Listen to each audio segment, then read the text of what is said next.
Shalom. Shalom, shalom. I'll get started. First, we're going to give all praises to Yahweh, Bahashem, Yahawashi, Bahashem, Rekakadash. Yahweh being the name of the Heavenly Father. Yahawashi being the name of His only begotten Son, who they ignorantly call Jesus Christ. Now we're going to first get into how the prophets was descendants of slaves. See, the prophets was not the children of the oppressor. They was all descendants of slaves. This is who the prophets of old was. And they came and did a specific thing. First we're gonna get Amos.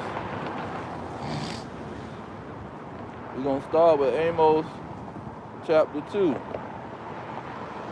Now, Amos chapter 2 is what Apostle Peter, he came to those who was being brought in, those Gentiles that was being brought in and during the day of Pentecost. They was coming from all nations. And he pulled Joel, and then he pulled Amos. Shalakia. Let me get Joel first, just thinking of what he did.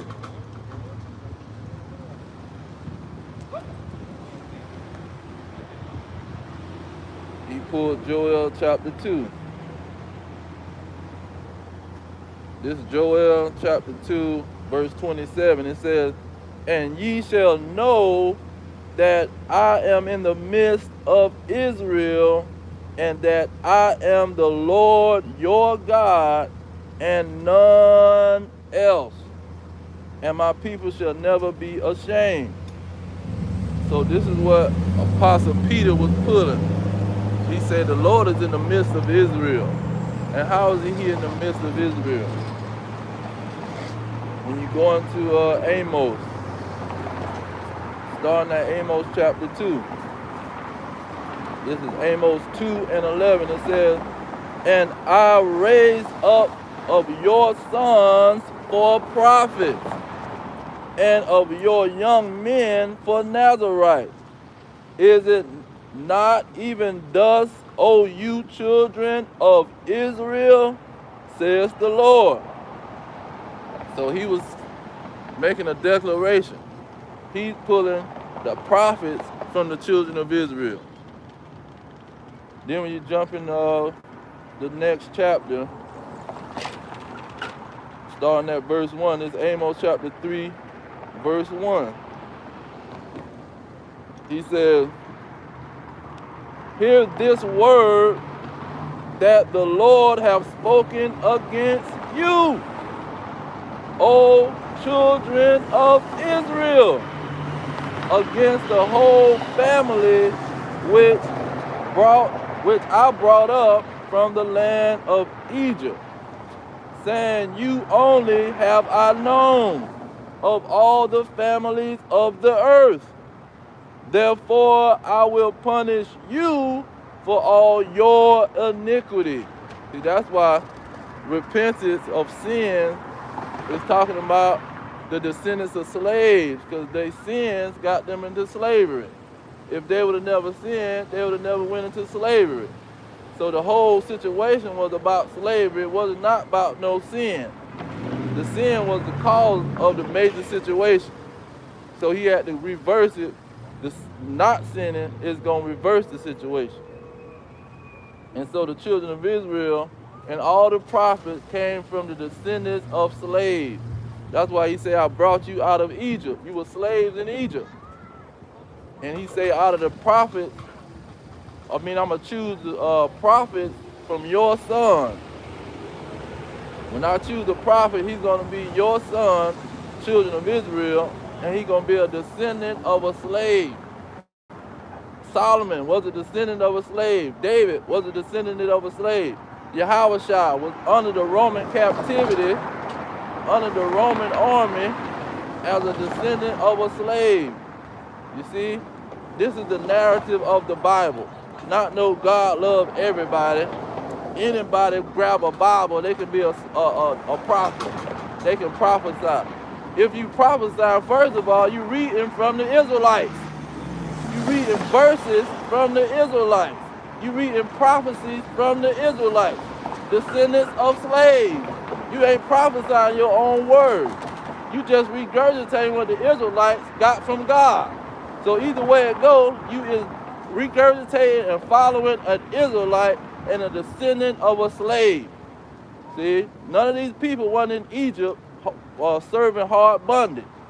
See, they got their feet cocked up, being served by the Israelites, just like they're doing now. See, now when you go into, let's go into Genesis and see how this slavery, no, Exodus, and see how this slavery was. Exodus, let me get chapter 2. No, chapter 1 at the end.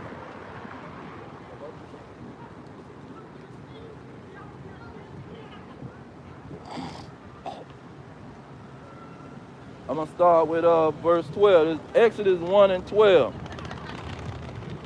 But the more they afflicted them, the more they multiplied and grew. And they were grieved because of the children of Israel. And the Egyptians made the children of Israel to serve with rigor. See, now the spiritual Egyptians is these Edomites, the so-called white men, the slave masters. See, the Arabs, the Palestinians, the slave masters. See, who doing these minstrel shows, painting their face black. See, putting on an afro wig and acting like they dancing. See, same thing with the Chinaman. When the basketball team getting off the basketball court or getting off the bus, Salakia, they getting off the bus, and the Chinaman talking about nigger, nigger. See, all of these people are participating in the slavery and the shame and punishment of the Israelites.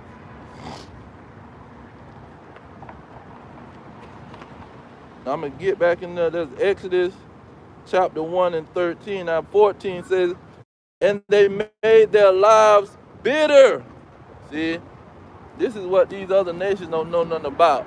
But they want to grab a Bible and walk up in a Christian church and think the Lord is going to give them something. It says, and they made their lives bitter with hard bondage, in mortar and in brick, and in all manner of service in the field. All their service wherein they were made to serve was with rigor. Verse 15, and the king of Egypt spake to the Hebrew midwives, of which the name of the one was Shiphrah, and the name of the other Puah. Verse 16, it says, and he said, when ye do the office of a midwife to the Hebrew women, and see them upon the stools, if it be a son, then ye shall kill him. But if it be a daughter, then she shall live. See, that's what's going on in Babylon the Great, in spiritual Egypt, the shadow of Egypt. This is where the prophets is going to be coming from. Now Isaiah, let's get Isaiah 30. Isaiah 30, starting at verse 2. It says, that walk to go down into Egypt, and have not asked at my mouth to strengthen themselves in the strength of Pharaoh, and to trust in the shadow of Egypt. You see, Babylon the Great, America, is the shadow of Egypt. Why? because this is where the prophets and the Israelites is serving hard bondage again, serving their oppressors with rigor. See? Now, so Babylon is the shadow of Egypt, because this is a future prophecy talking about the 2/3 Israelites, what they would be doing in Babylon. Then you go into Revelation 11 and 8. It says, and their dead bodies shall lie in the street of the great city, which spiritually is called Sodom and Egypt, where also our Lord was crucified. So here in Babylon, the great America, is spiritual Egypt, and it's the shadow of Egypt. That's what Isaiah was bringing across. It's spiritually Egypt. That's why he called it the shadow of Egypt, because America is spiritually Egypt. And all of the prophets came from descendants of slaves, because in Egypt they were slaves. Just because King Solomon and King David was rich, their forefathers were slaves. See, every prophet came from those descendants of slaves. He never went to the Moabites and got a prophet. He never went to the Edomites, the so-called white man, and got a prophet. He never went to the Ammonites, the Japanese, to get a prophet. Or the Ishmaelites, these Arabs over here, see, with copying our scriptures, regurgitating what the Quran means, just to regurgitate the Hebrew. He never went to them and got a prophet. He only went to the descendants of slaves. You see, this is what they don't understand about the scriptures. Every person that they regurgitating and quoting the words was an Israelite in bondage. They was in Babylon, under them tall, lanky African, Hamite African, in bondage to the Babylonians. They was in bondage to the tall, same people in Egypt. Then they was in bondage to the Arabs in the East Indian, with the Persian and the Medes. Then they was in bondage to the Greeks. See, Alexander the Free, he was a homosexual. See, they was in bondage to the Roman Caesars. There was a bunch of homosexuals, what they celebrate now as Saturnalia, where they would go around and have orgies and get drunk. See, the same thing they're doing now. They got a bunch of Christmas parties and they're getting drunk, talking about a white Jesus. See, this is the same operation coming over and over again. That's why Solomon said there's nothing new under the sun. It's the same stuff going on. You're going to have the same nation dealing with the Israelites. Say what? Do you have conversation? Yeah, I have a dialogue with you. You trying to have dialogue? A little bit. And suffering. You're going to be depressed and going through all kinds of... Depressed, I don't catch up with it. Yeah, you better. But I'll say this to you. You've got a lot of courage. Oh, God yeah. bless you. Whatever you think about that, I wish you the best. All right, now. Now, when you go into, let's get another one on this Egypt. Isaiah chapter 19 and 1. Because it's talking about the spiritual Egypt that the descendants of slaves is prophesying again. And I'm going to get back to that too. But that's going to be on the next one. It says, this is Isaiah 19, it says, the burden of Egypt. Now what is it talking about? Ancient Egypt? No. It's not talking about ancient Egypt. It says the burden of Egypt, behold, the Lord rideth upon a swift cloud. See, he didn't come. He came and rode upon the swift cloud in ancient Egypt. But Isaiah, see, was after all of that. So he's not talking about no ancient Egypt.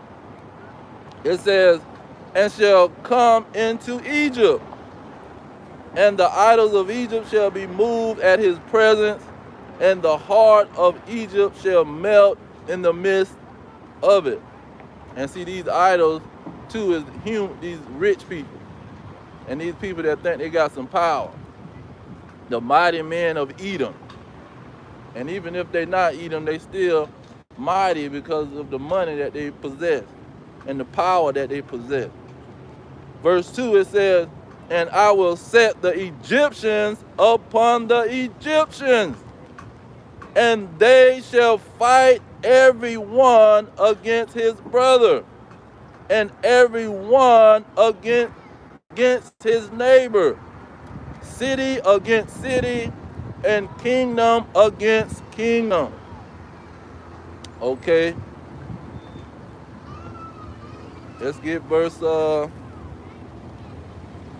3. It says, and the spirit of Egypt shall fall in the midst thereof, and I will destroy the counsel thereof. Now that's what's going on too, because you got these Christian religions, the Jehovah wickedness. See, the Lord is destroying their counsel. See, first it say, don't put a beard upon your face, that's indecent, or that's not modest. Now they saying, oh, you can wear a beard now, because guess what? The law is being brought out by the Israelites. See, the Israelites is starting to stand up in their place. They done came alive, and they telling the people what should be done right. See, that's what Isaiah 2:2 is all about. That people is gonna start coming to the Israelites, because the Israelites gonna be bringing out them laws. See, the laws is gonna be in their heart and in their mind, and you ain't gonna be able to do no wickedness without them exposing your behind. See, and they know that the Israelites is all up through their congregations and knowing all their details. So now we can expose it on a whole nother level. It says, I will destroy the counsel thereof, and they shall seek to the idols. So they want some of these pork chop eating pastors to save them. That's why TDJ is getting exposed. That's why Puffy and all these these idols is getting exposed. Because they was hoping, especially the elites, they was hoping that they can send these Negroes to distract everybody, or one of these pork chop eating pastors to distract everybody from what's going on. But it's failing, so they say, okay, let's expose them. You're not doing your job. We paid you to distract these Negroes, these Hispanics and Native Americans, but now you ain't doing your job. We gonna expose your behind. It says, and they shall seek to their idols and to their charmers. See? Just like when you charm a snake. It says, and to them that have familiar spirits, and to the wizards. See, Puffy is a wizard. T.D. Snakes is a wizard. See, these prosperity preachers are wizards. See, they grabbing the word of God and using it as a form of witchcraft. They rebelling against the scriptures and using the scriptures at the same time. And then these entertainers, see, they doing the same thing, pushing homosexuality, pushing all kind of perverse and wicked things that's breaking God's law. Okay, I'm gonna get verse 4. It says, and the Egyptians will I give over into the hand of a cruel Lord. Now, see, those Egyptians too is talking about these 2/3 Israelites, 2/3 descendants of slaves. He gonna give over to them a cruel Lord. Look at what he says in Proverbs 11 and 17. He says, an evil man seeketh only rebellion. Therefore, a cruel messenger shall be sent against him. That's why in Ezekiel, Ezekiel 21, he talking about he's sharpening the sword, because these elites and these government officials, these are the swords of the Lord. See, he's using them to come against these wicked, evil men in the nation of Israel, the 2/3. See, he's sharpening that sword so he can slaughter they behind. And they don't understand, see, when that martial law pop off, when that King Alfred plan get established, when that Rex 84, when that Project Megiddo, see, when they get to rounding up these Negroes and demanding them to follow some laws, just like when they did in 1865, when the Jim Crow era. They start coming up with all these laws to try to throw your behind back into slavery. See, the 13th Amendment. See, the 13th Amendment is just saying we're going to find a way to throw you back into slavery. See, if you commit one of these laws that we done conjured up, a vagrancy law, you can't sit on the sidewalk for too long, we're going to throw you into slavery. You out before while the sun is going down, the sundowning situation, we're going to throw your behind back into slavery. See, we're going to find some kind of way to throw you into slavery and it be justified through the law. And let me get that. But that's a major lesson I'm conjuring up. I think it's Psalm 94. Psalm 94 and 20. Psalm 94 and 20, it says, shall the throne of iniquity have fellowship with thee, which frame mischief by a law? See, they're going to come up with a law so they can throw your behind into slavery, so they can throw you into a concentration camp, into a FEMA camp, into some kind of place where they can slaughter your behind. They're going to round you up like some sheep, and they're going to slaughter your behind.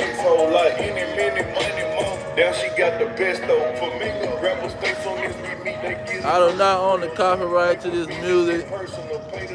I do not own the copyright to this 2/3 Negro playing his music, or this Edomite on a motorcycle.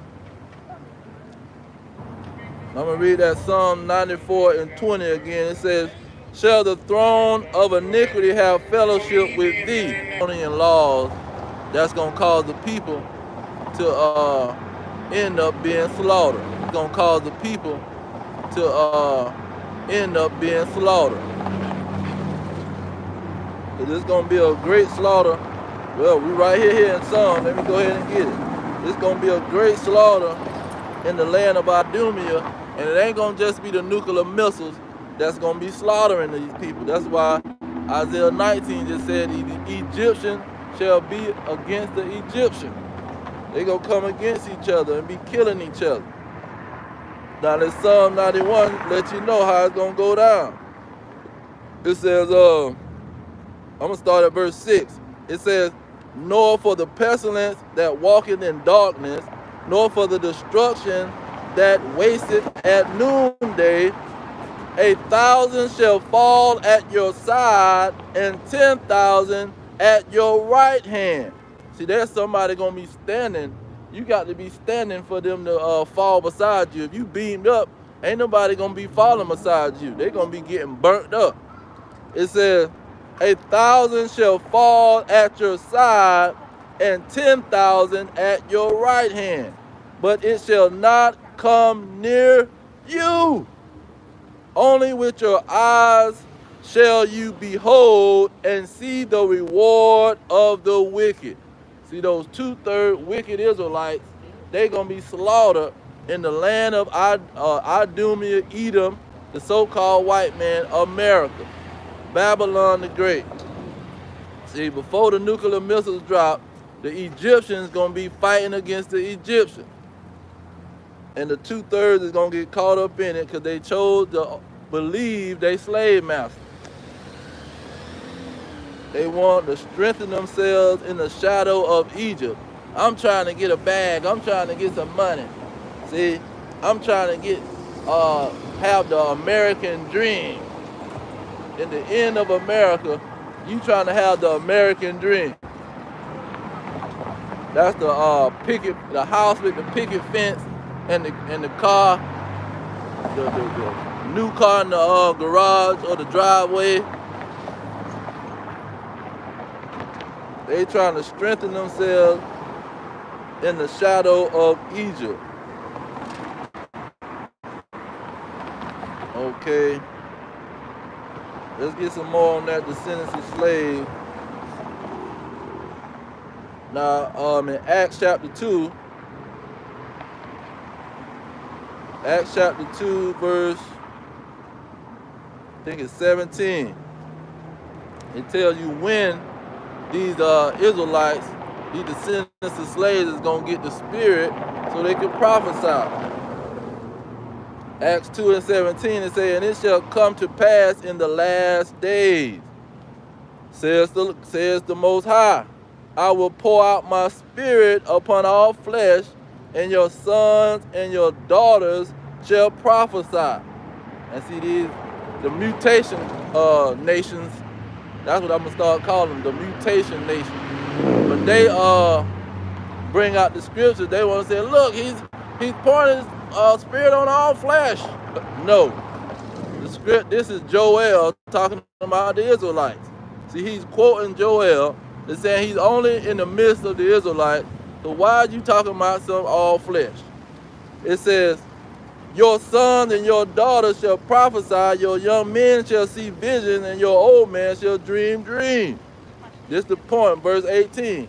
And on my maidservants, and on my servants and on my maidservants, I will pour out my Spirit in those days of my Spirit.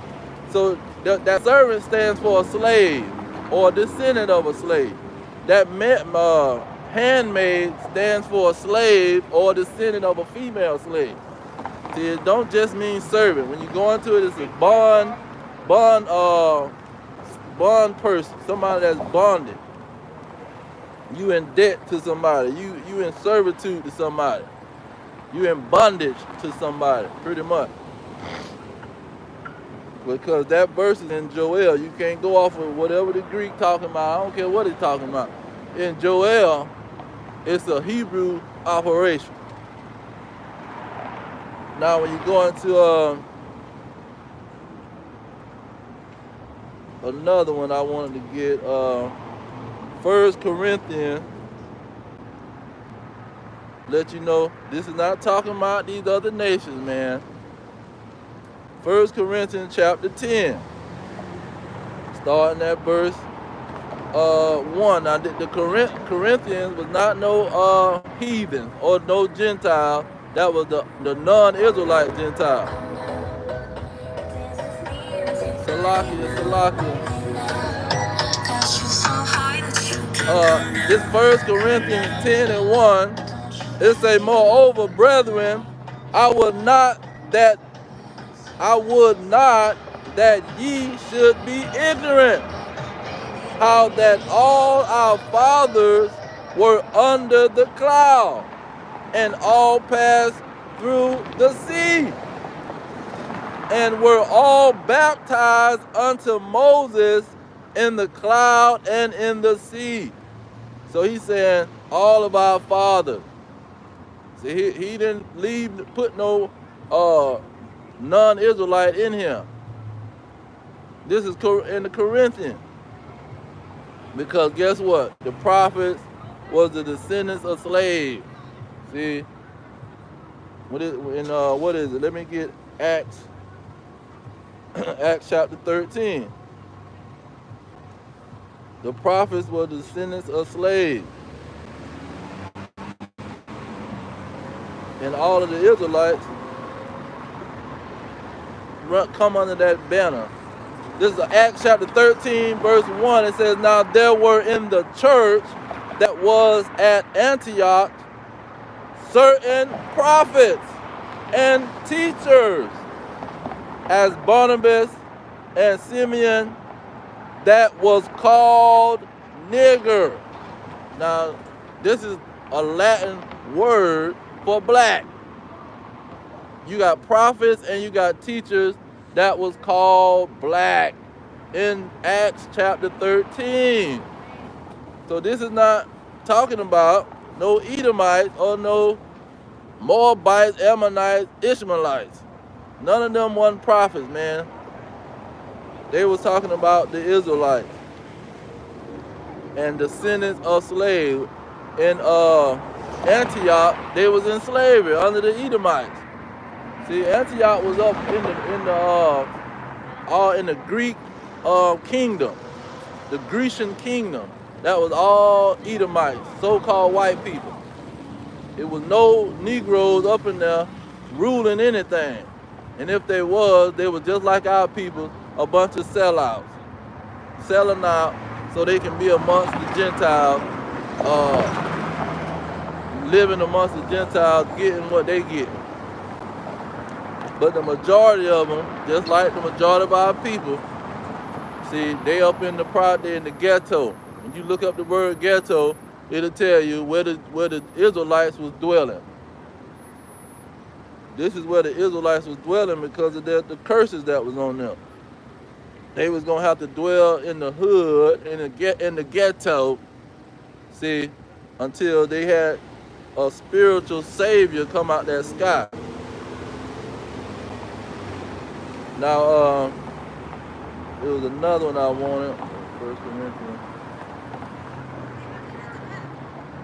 So in the New Testament, you can clearly see that these Israelites was, the prophets in the New Testament was Israelites, and they was so-called black people. Let's get Peter, chapter 2 and 9. Peter said the same thing. When you go into the historians, they'll tell you that Peter was talking to the Israelites.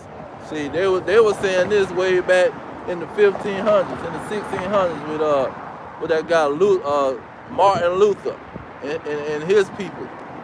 They knew that Peter was talking to the Israelites. He wasn't talking to no other nation.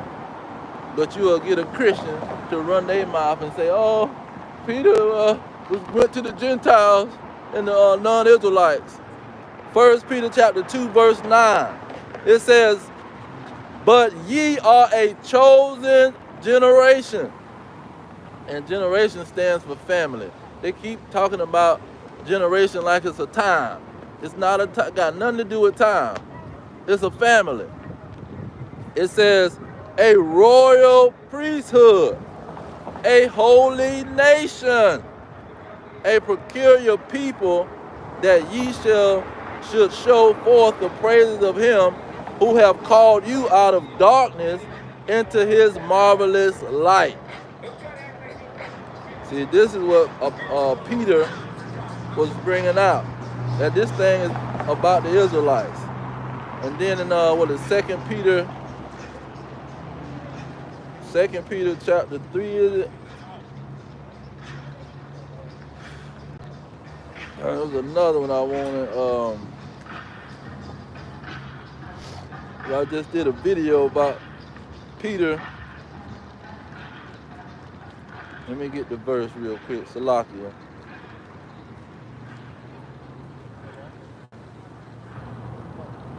Peter. Oh, 2 Peter 3 and 1. It said, this second epistle, beloved, this second epistle, beloved, I now write unto you, in both which I stir up your pure minds by way of remembrance. And see, that remembrance is talking about the history, because these other nations always were trying to cut Israel off from being a nation. So Apostle Peter was trying to bring the remembrance back to the Israelites. See, remembering the past. Is talking about the past.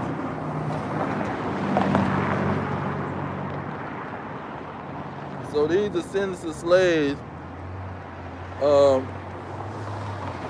the Israelites, the prophets, was the descendants of slaves. Now I want that.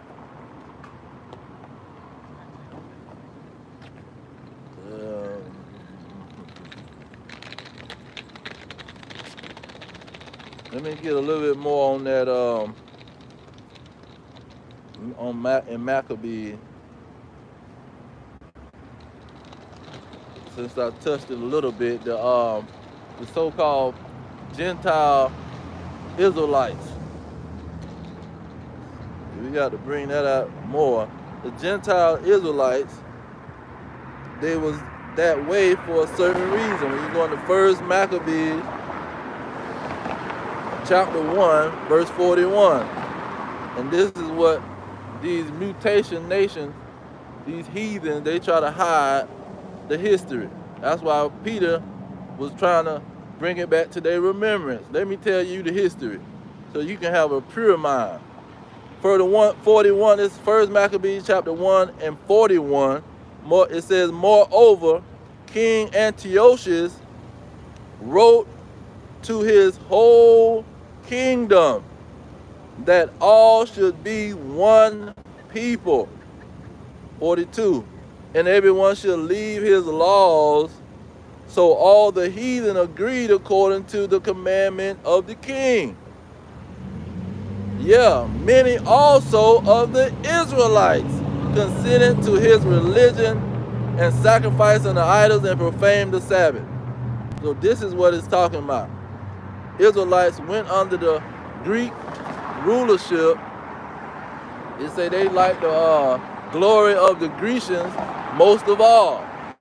See, in verse what? Verse 10 or verse 11, it says, same chapter, this Maccabees, 1 Maccabees chapter 1, verse 11.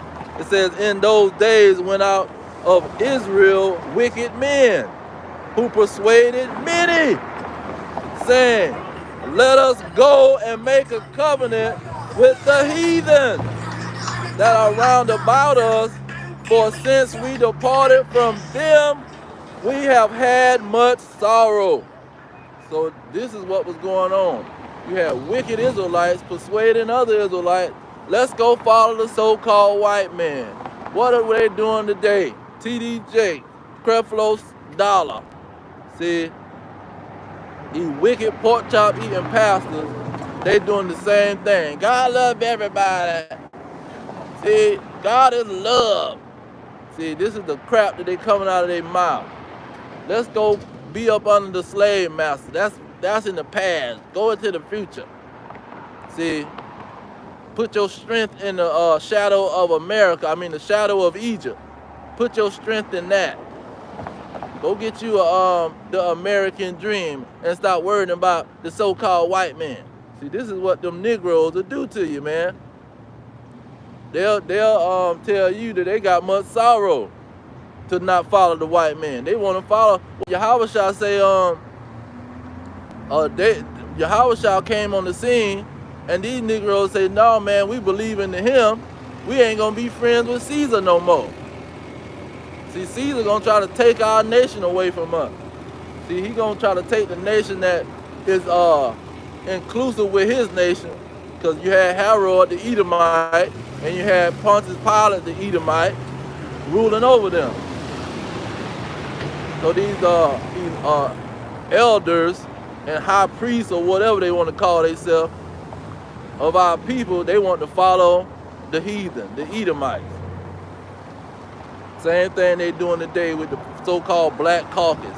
You got 50 Negroes living on the hall, getting all kind of kickbacks from these companies and these other countries, and all kind of people giving them money so they can vote against their people and keep their people in hard bondage and set their people up for failure. See, the same situation is going on. Now, let's see here. Well, let me get into the next part is the testimony of Yahawashi, the spirit of prophecy. Let's see here. We got 40 minutes. Start at Jeremiah. Jeremiah 28 and 8. It says, the prophets that have been before me and before thee of old prophesied both against many countries and against great kingdoms, of war and of evil and of pestilence. See, first we prophesying about these other countries. They're going to go into World War III and be destroyed. See? Their cities is going to fall right along with Babylon the Great.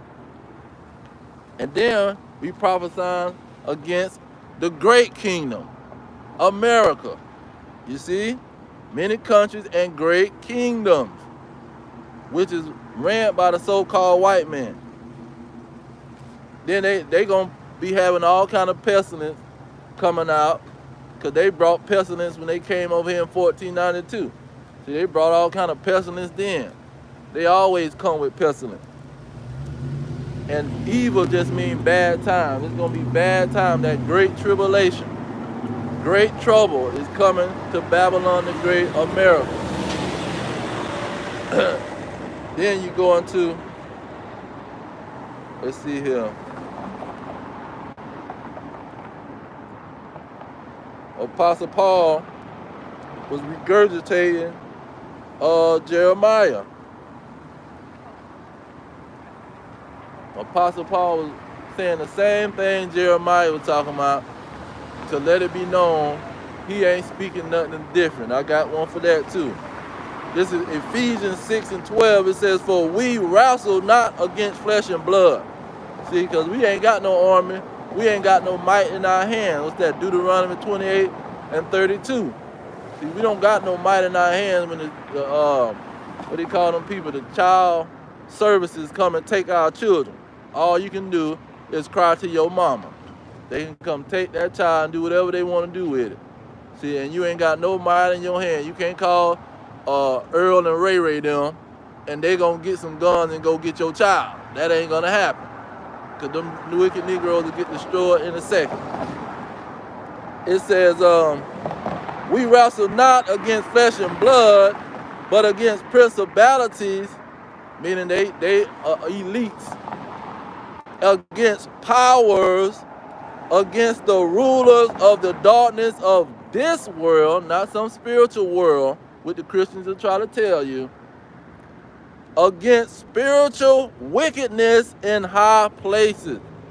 See, this is what we're going to wrestle against. Now, I want to get that statement I made, but Apostle Paul was not preaching some stuff that wasn't already preached. He regurgitating Jeremiah. He regurgitating Isaiah. See, when you go into the history of the New Testament, it's going to tell you that they regurgitating all kind of scriptures out of the so-called Old Testament. There's thousands of verses that Apostle Paul is pulling from. When he preached on the Sabbath for 3 years, he was preaching out of the Old Testament. He wasn't talking about no New Testament, what Luke said, what Peter said. See, he ain't talking about what John and Mark and all these people, Matthew. He's not talking about what they said. He's talking about what Jeremiah, Isaiah, Ezekiel, see, King David, this is what he preaching out of. And he said himself, this is Acts 26:22. He says, having therefore obtained help of God, I continue unto this day, writing both to the small and great, saying none other things than those which the prophets and Moses did say should come. See, he's not talking about something new. Because a Christian will get up here and go to talking about, well, see, he was bringing, they weren't understanding what was going on, so he had to bring a new understanding that God really loved everybody. That's what they want to say at the end of the day. And it's a lie. None of the prophets were talking about God loving everybody. They was always prophesying against great kingdom, against other countries, other nationalities, the heathens. They was always preaching against these people, saying they gonna go into slavery if they fighting against us. They gonna have to serve us. Now, let's get some more.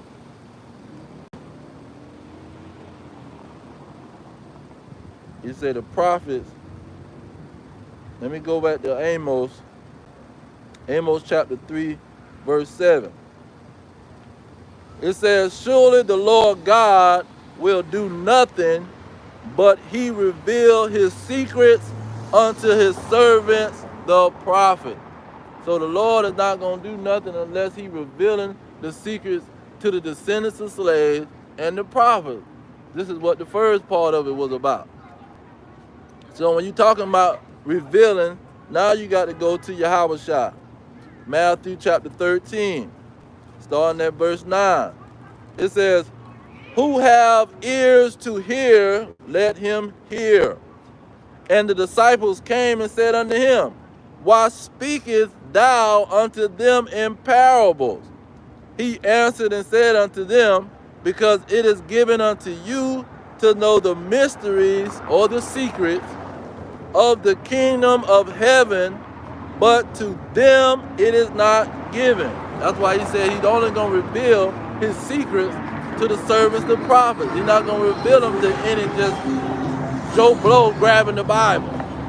Oh, I'm going to grab the Bible and read it. And I read the whole thing multiple times. That's what they quick to say. They read the whole Bible. I read it 50 times. You can read it 1,000 times. But if you're a heathen and not an Israelite, he's not going to reveal nothing to you. This is what they don't understand. Let me read it again. It says, because it is given unto you to know the mysteries of the kingdom of heaven, but to them it is not given. So that's the Old Testament and the New Testament saying, I'm only going to give this situation to the descendants of slaves, to the prophets, to the Israelites, to those who following the Lord. He's not going to give this stuff to just anybody. And let me go ahead and get, I want to get Isaiah. Let me get Revelation 19 and 10. I'm going to just get the last sentence. I'll get straight to the point. It say, worship God. It's Revelation 19 and 10. Worship the Most High, for the testimony of Yahawashi is the spirit of prophecy. See, because he was the ultimate prophet. He was the ultimate person that was bringing the prophets. Look at what he told them in Luke. Luke chapter 24. Luke chapter 24 and 44.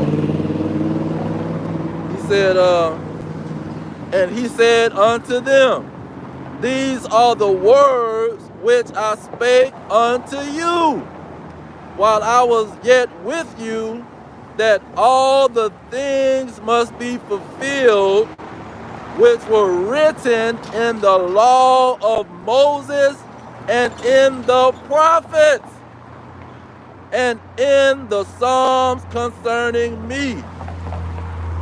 See, this is what he was telling them. The prophets is what is going to be established, or the thing that they saying is going to be fulfilled. This is what he was bringing. He wasn't bringing some new situation. Apostle Paul, he said it in multiple places. This is Romans chapter 15, verse 4. It says, for whatsoever things were written aforetime, see, the prophets, were written for our learning. See, they weren't going to do away with the prophets, man. The prophecies wasn't going to change and go into some other situation, some other understanding that nobody understand or wasn't understanding back then. So Isaiah wasn't understanding that the heathen was going into captivity.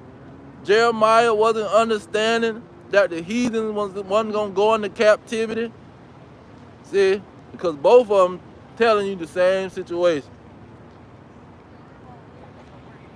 This is what the testimony of Yahawashi. Oh, let's get that.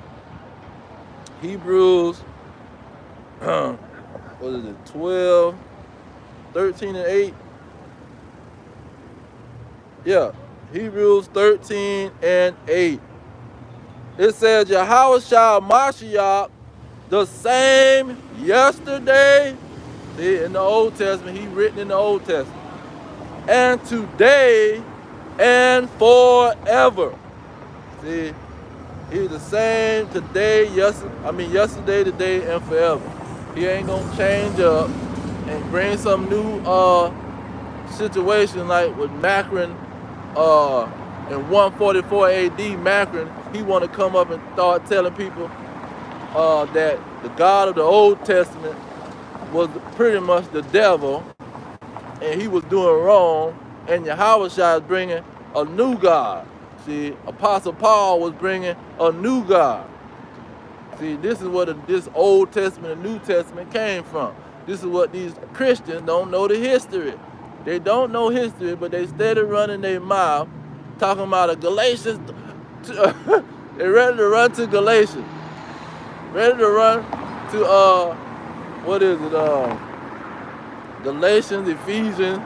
They ready to run to these books, these letters that Apostle Paul wrote, thinking that they gonna debunk the prophets. The prophets is never gonna be debunked. Well, why is Yahawashi sticking to what the prophet said? Why is Apostle Paul sticking to what the prophet said?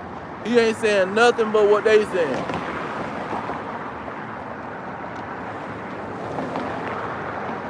Now look at let's go some more on this Yahawashi being the spirit of prophecy, because in Matthew 24, this is what it was all about. See, the Christian church, they got to bring out Matthew 24, because this is what Yahawashi was all about. Prophecy. He was the greatest prophet. It says, let me start at verse 3. It's Matthew 24, verse 3. It says, and as he sat upon the Mount of Olives, the disciples came unto him privately, saying, tell us, when shall these things be? And what shall be the sign of your coming and of the end of the world? And so that end of the world is not talking about no end of the people. See, because you'll have an idiot on TikTok or the YouTube reels or the Facebook reels talking about the earth gonna be explode and they got to go to Jupiter. I mean, they got to go to another planet or to some space station. See, this is the mess that they'll come up with. But he's talking about the end of the world. You had in the scriptures prophecy. See, Yahawashi was always bringing prophecy, something that was already written. 2nd Ezra 6 and 9 tell you about this end of the world and about how the prophet is going to come speaking against countries and great kingdoms. This is 2nd Ezra 6 and 9. For Esau is the end of the world, and Jacob is the beginning of it that followeth. So Esau is the end of the world. This is what the apostles was asking him. When is Esau's kingdom is going to be fulfilled or destroyed? And one of my shorts on my video, he had one of these probably Judites coming and asking me about pretty much the kingdom that's ruling. And he said, well, when is their rule going to be over? Hey, cause this is what the disciples asked Yahawashi. When is these red dragons' kingdom is going to be over, man? See, they weren't worried about the world going to be destroyed. The earth's going to be destroyed. See, they talking about when you going to come, when you coming back. You know, just like a little kid. When you coming back, and when is these people going to start ruling over us? See, when are we going to be free? When are you coming back, and when are we going to be free? That's what they talking about. They're not worried about the world being destroyed. Then Yahawashi told them the whole situation, the whole battle that they're going to have to be going against. In verse 4, he says, and Yahawashi answered and said unto them, take heed that no man deceive you. So the main thing that's going to be on the table is it's going to be a man or a nation that's going to be trying to deceive you. And we already know that they were talking about Esau, who is the end of the world. See, let me say it like he would say it. It said, Yahawashi answered and said unto them, take heed that Esau don't deceive you. See, this is what's going on, man. Look at verse 5. He says, for many shall come in my name. Many who? Many Edomites.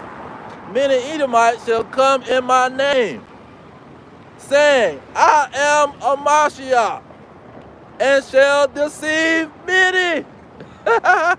You got the Jehovah Witness, you got the Baptist church, the Methodist church, see, the Mormon. See, many Edomites shall try to come and deceive you. See, that's how you got to understand the scriptures, man.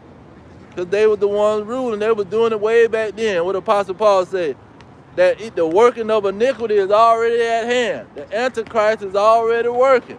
See, because you had Herod. Who was Herod? An Edomite, the so-called white man. Who was Pontius Pilate? An Edomite, certified.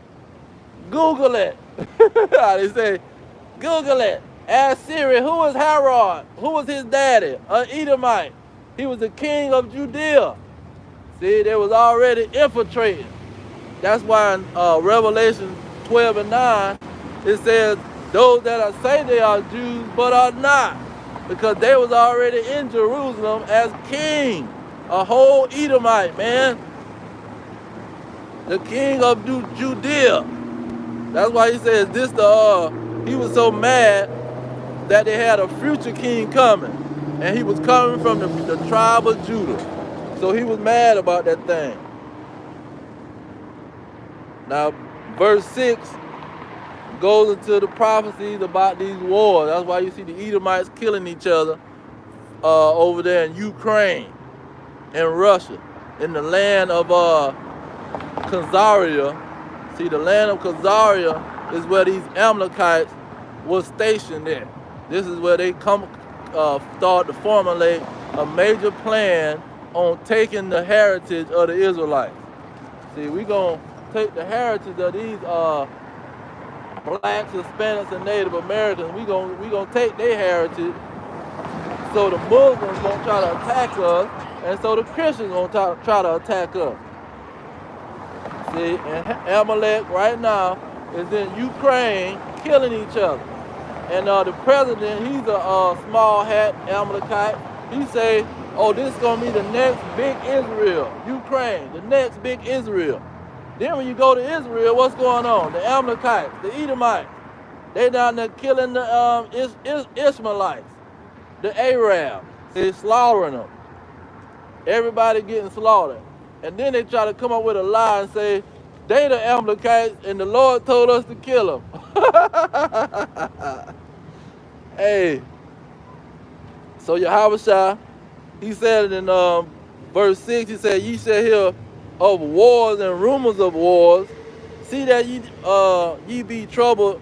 See that ye be not troubled, for all these things must come to pass, but the end is not yet. Verse 7, for nation shall rise against nation. This is not talking about these governments rising against governments. No, this is talking about the Moabites going to rise against the Ammonites, just like in the valley of Jehoshaphat. The Edomites going to rise against the Moabites. They're going to rise against the Ishmaelites, just like they're doing in Palestine. See, nation is going to rise against nation. This is what it's going to be about. Because these nations got their land and they got their kingdom, and they trying to rule over the other nations. Let me touch that real quick, because we talking about prophecy now. Isaiah prophesied what these nations would be doing. what would be going on with these nations. Isaiah 14 and 18, it say, so they in their house with their legs kicked up, lying in glory. See, sitting in mansions, sitting in penthouses. See, renting out the whole top floor of the hotel. Like these rappers show us a glimpse of how these other nations is living. The elites of these other nations. And we know they're living on the hog because you got the elite Amalekites putting them in the servitude by giving them major loans. See, that's why you got what they call the Hamas rolling with billions of dollars because they done been set up by the dang on Edomites. Now you go into, let's go back to Yahawashi, because his testimony is the spirit of prophecy, man. That's the spirit he came in, making sure them prophecies that's written about him was being fulfilled, because he want all of them to be fulfilled, not just some of them. So we was at Matthew 24 and 7. He says, for nation shall rise against nation. They got that movie coming out, Civil War. See, showing how in America they're gonna have jets flying, and the jets gonna be shooting, dropping bombs on certain areas that they know that these rebels is at. Okay, the rebels is over there. We need you to have a strike, a jet strike, and kill all the rebels in this area, Texas and California. Then I think it's another one called Civil Unrest. So they got multiple movies about the situation. Then it says, and kingdom against kingdom. So not only as you got in America, they fighting against each other, different nationalities fighting, you got different kingdoms, because these other nations got a kingdom backing them up. That's what we just talked about. All the kings of the nation. See, these kings, these nations have kings, and the kings got a kingdom. See, it says, and there shall be famine. That's why you got inflation. With the inflation and hyperinflation comes famine. It says pestilence. That's why you got a rise in pneumonia, a rise in all kind of diseases. It says earthquakes in diverse places. Earthquakes in all kind of places that never would have a history of earthquakes. Now this same situation, the prophet Ezra was talking about, and Yahawashi was addressing it. But Second Ezra, chapter 9. It says, he answered me then, this verse 1, 2 Ezra 9 and 1. He answered me then and said, measure thou the time diligently in itself, and when thou seest part of the signs pass, which I have told you before, then shall you understand that it is the very same time wherein the highest will begin to visit the world which he made. Therefore, when there shall be seen earthquakes and uproars of the people in the world. This is what Yahawashi was saying, earthquakes. See, when he coming, and this is going to be the end of the world, earthquakes is going to be on the scene. He says, then thou well understand. Then shall thou well understand that the Most High spoke of those things before the days, that the Most High spoke of those things from the days that were before you, even from the beginning.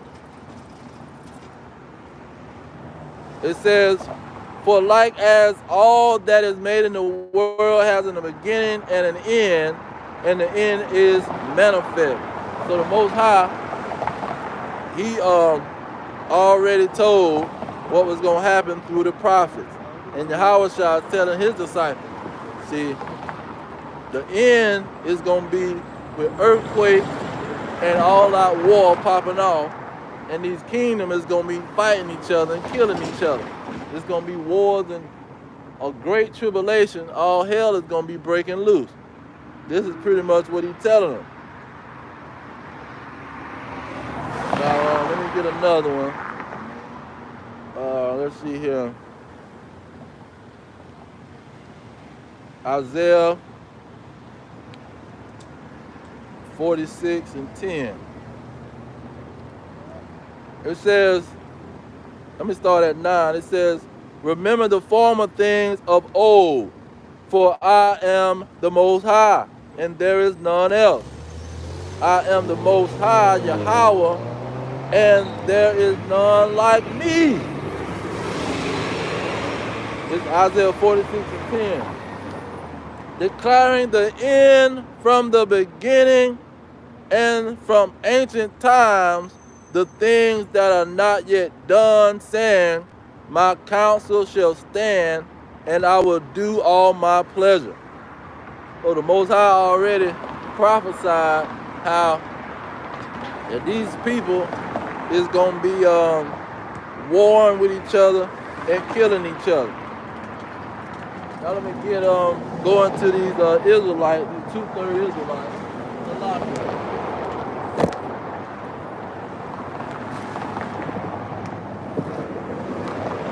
Now these 2/3 Israelites, we're going to get into the other part of what the Yahawashi came to do and came to prophesy against. Matthew 24.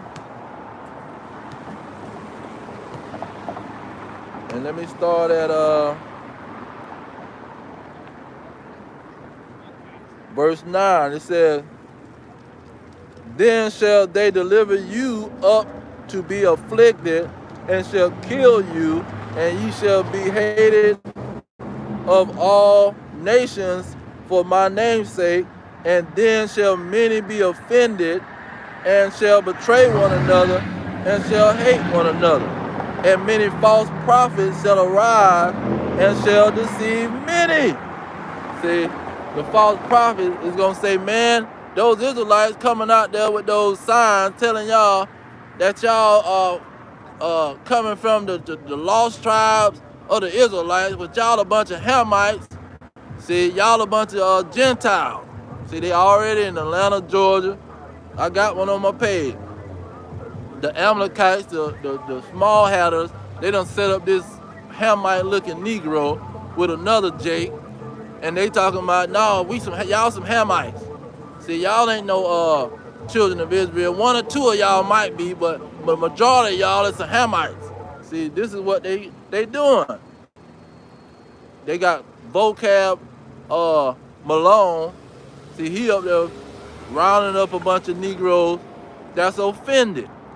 See, they're offended with the truth.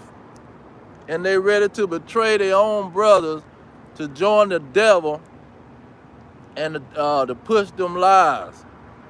See, it's already going on. And then you got the false prophet telling you to eat pork and that the so-called white man can be saved. See, there's some fallen devils running around chasing the elect. Now, they're a whole elect, but the devil, the angels is chasing them around trying to set them up. See, this is the kind of crap that they're talking about now. Major false prophet. It says, let's see here. So that part, that's going to pop off. Verse 14, let me get that. It says, and this gospel of the kingdom shall be preached in all the world for a witness unto all nations, and then the end shall come. And that witness, too, is to the other nations, but mainly to the 12 tribes. Because the 12 tribes is in all the nations. And see, that nation, that can go into tribe and people. It ain't just exclusively meaning nation. See, it can mean all tribes. This is what the word can mean when you go into the Greek of the word. So when you go into the 12 chart, the 12 chart sign, where it breaks down all of the Israelites, especially in Babylon the Great America. It's talking about the prophecy that these 12 tribes would come back together. This is what Yahawashi said would be happening. And then Apostle Paul said the same thing. What is it? Acts chapter 20, 6. Acts 26:6, it said, "Now I stand and am judged for the hope of the promise made of God unto our fathers." See, one made to everybody. Verse 7, "Unto which promise our 12 tribes, instantly serving God day and night, hope to come." See, this is what Apostle Paul was preaching. He was preaching to the 12 tribes. He was not preaching to no heathen. Let me get Acts 21 and 21. It says, "And they are informed of you." This is all the elders and the apostles talking to Apostle Paul. "They are informed of you that you teach all the Jews which are among the Gentiles." See, this is what Apostle Paul was, this is who Apostle Paul was teaching. He was teaching the Israelites among the Gentiles. He wasn't teaching some freaking Gentile. They was calling the Jews that was among the Gentiles, because they was living like it. And so this is who he was talking to. And Yahawashi say, this is when the end is gonna come, when they're going into these other nations and preaching and teaching the Israelites that was among these other nations. And they'll bring up Matthew 19 and 20 and try to say, oh, he said he's gonna baptize all nations. Yeah, because the Israelites is gonna be in all nations. They're gonna be among the Gentiles. The Apostle Paul was traveling, going to all the nations, trying to gather up the Israelites. See who the Antiochus during the Greek captivity had said, you can't be talking about you an Israelite, man. You is a whole Gentile, and that's what you better tell everybody. Don't be saying you an Israelite. Then in current history, you had in Spain, when the Moors was the so-called blacks, they called them Moors, Morenos, when they was being kicked out in 1492, the same thing was happening with the Greeks was happening then. They was telling them, oh, if you got let me see if I can read it, because I got the writing. Here it is, right here. He says,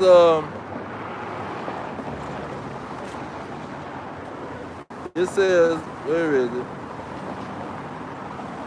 It says, all this to protect the interests of religion. See, they was trying to protect Christianity and their false religion.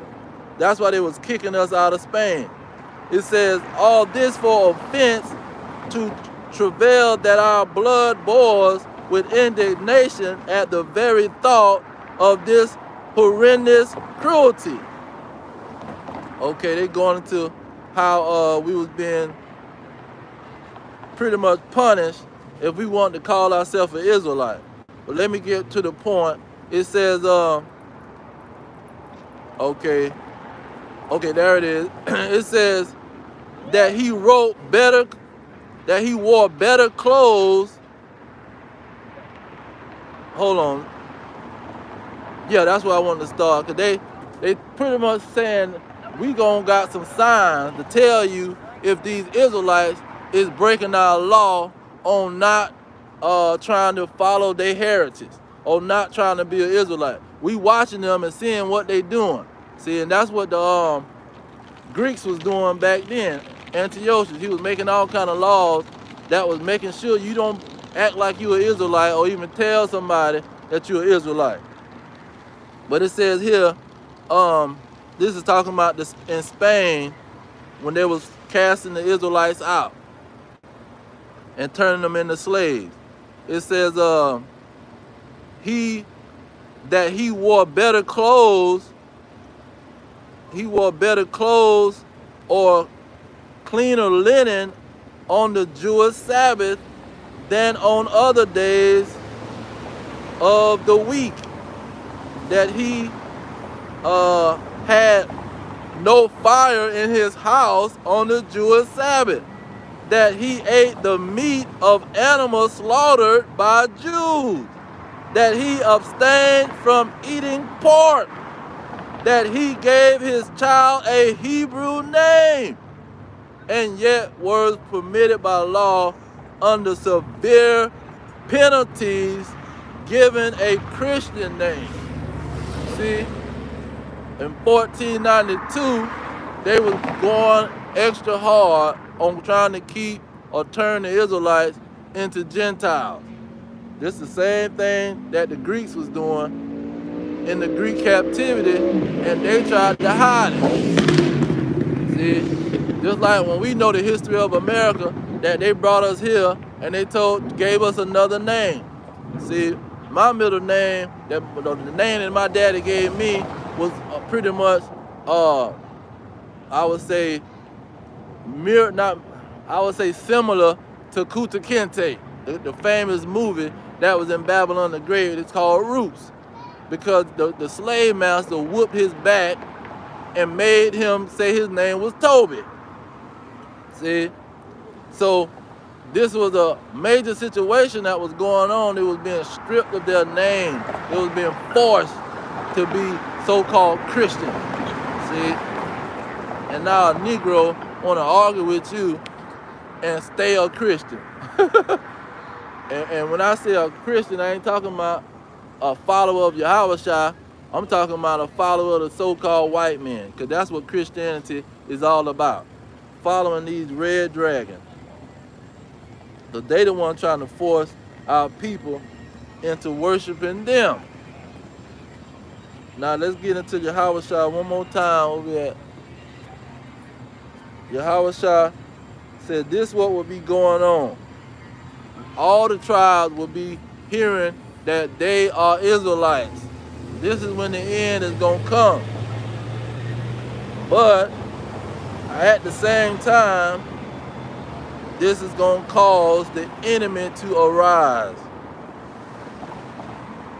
Let me get verse 21. This is Matthew chapter 24, verse 21. It says, "For then shall be great tribulation, such as was not since the beginning of the world to this time, no, nor ever shall be. And except those days shall be shortened, there shall be no flesh. There should no flesh be saved. But for the elect's sake, those days shall be shortened." So the elites and our enemies, they're gonna see us rise up, and they're gonna try to attack. Now you got Ezekiel 37 is what the spirit that the Yahawashi was bringing out. See, he was bringing out Ezekiel 37, that when all the tribes hear what was going on, then they gonna the end is gonna come. Wow. Start at this is Ezekiel chapter 37 verse 10. It says, "So I prophesied as he commanded me, and the breath came into them, and they lived and stood upon their feet, an exceedingly great army." So this is what Yahawashi was saying. It's going to be a priest in all the tribes, that the end is, that's when the end going to come, when it's priest of all the tribes. So they going to stand up a great army when all the tribes get the good news. See, they're going to be a great army. And this is what's going to cause these other nations to attack. This is what's going to cause the end to come. When the good news is preached to the 12 tribes, because they're going to stand up and be a great army. Now, when you go into Revelation, this is Yahawashi again. Revelation 11 and 11, saying the same thing. It says that after 3 days and a half, the spirit of life from God entered into them, and they stood upon their feet. See, that great army. See, when the good news went out, the spirit went out and went into the Israelites, the 12 tribes. They stood up on their feet, a great army. It says, and great fear fell upon them which saw them. See, this is why that end was going to come. They was going to stand up a great army, and what did it say? Great fear was going to fall upon them that saw this great army. But you have to preach to all the 12 tribes so that the great army can be assembled. See, we wasn't talking about going over there to these heathens and talking to the heathen. Then the end gonna come, because we told all the heathens what was going on. No, we told the Israelites what was going on, the blacks, Hispanics, and Native Americans. They became a great army. Then the end was gonna come, because they was gonna get attacked. They was gonna get attacked by the heathen. He says, great fear fell upon them that saw them. Now let's get King of Solomon. Chapter 5, verse 1. Bring out the same situation. It says, then shall the righteous man stand in great boldness. Who is that? The Israelites. See, pushing out the 12, the sign back in Ezekiel 37. He said, write on it the names of the children of Israel, so their eyes can see what you wrote, so they can see their identity, so they can see that they are part of the 12 tribes, so they can hear the good news of the kingdom that's coming to them. That's how they're going to get that great army. It says, then, it's Wisdom of Solomon, chapter 5, verse 1. Then shall the righteous man stand in great boldness before the face of such as have afflicted him, the slave master, and made no accounts of his labors. When they see it, they shall be troubled with terrible fear. See, this is why the end is going to come. When the good news of the kingdom is preached to all nations or all tribes. So that word can go both ways. It can go for all nations, because the tribe is scattered into all nations. Let's establish that, because I know how these Christians be thinking. Deuteronomy chapter 28, verse 20. You know what? Let's get 25. It's in 25 also. It says, the Lord shall cause you to be smitten before your enemies, and you shall go out one way against them, and flee 7 ways before them, and shall be removed into all the kingdoms of the world. See, all the kingdoms the Israelites was going to be removed into. Jump down to 64 in the same chapter 28. It says, and the Lord shall scatter you among all people, from one end of the earth even unto the other, and there you shall serve other gods, which neither you nor your fathers have known, even wood and stone.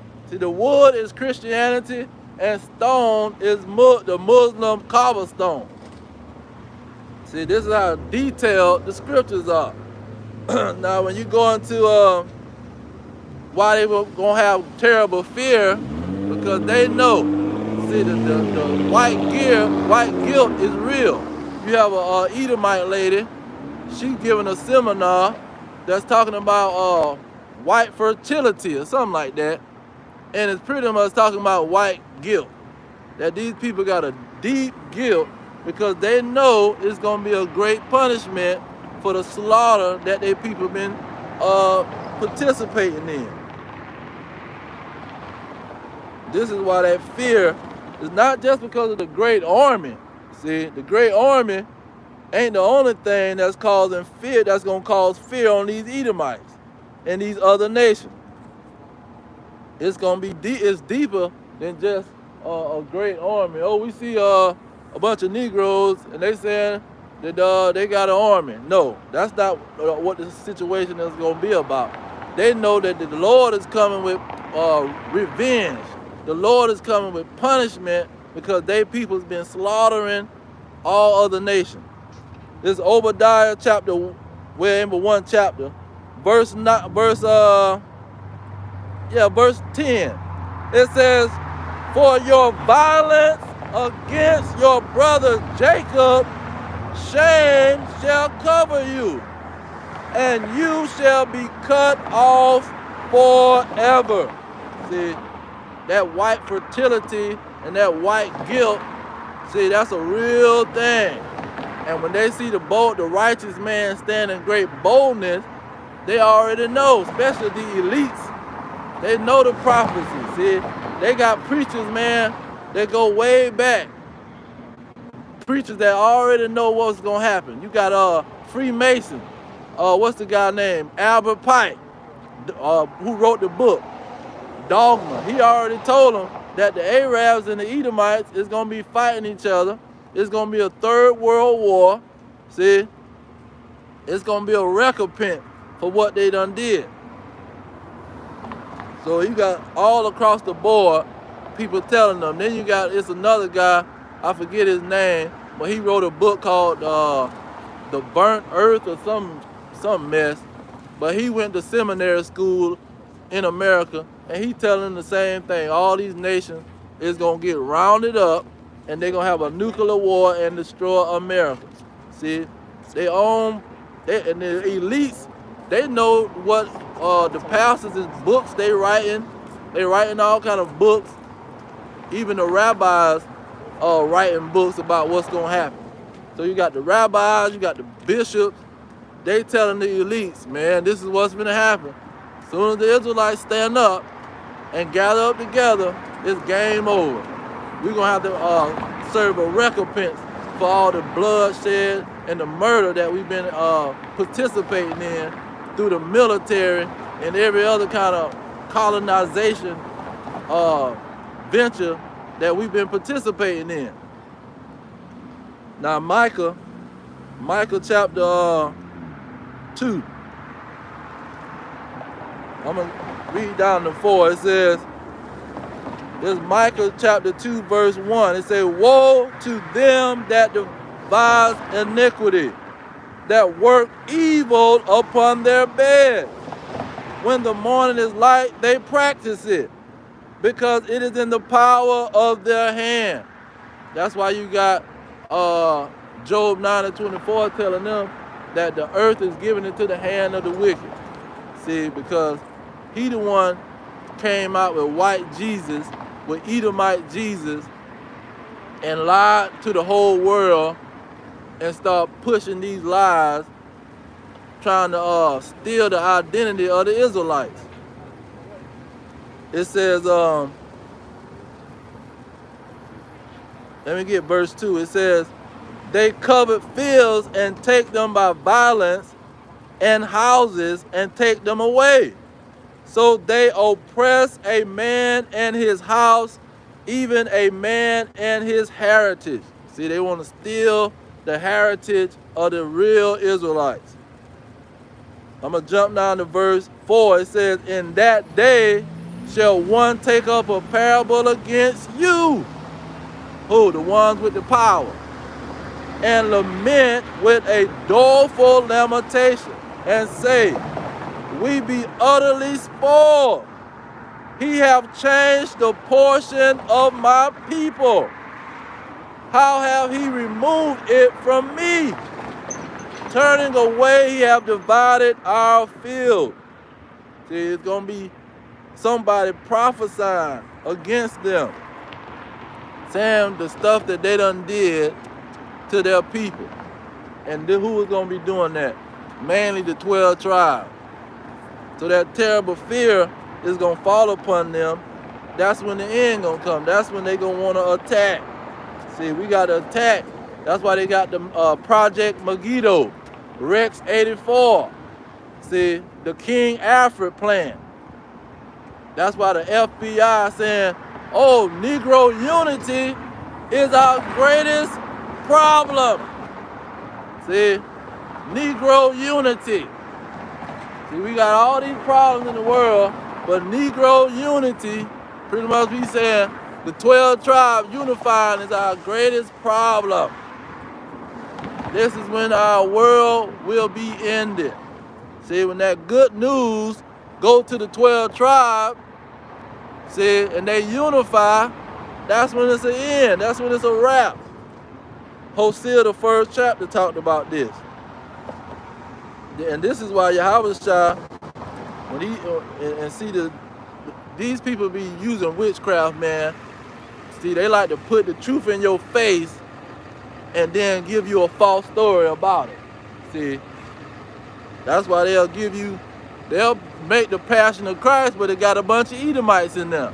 See, they got the truth in your face, but it's a bunch of Edomites, so now you're confused. You looking at it, but you don't know the whole truth, but they got it in your face. See, they like to use that. Then they use some other thing called revelation of something with revelation, where they want to tell you the truth, but they want to lie at the same time.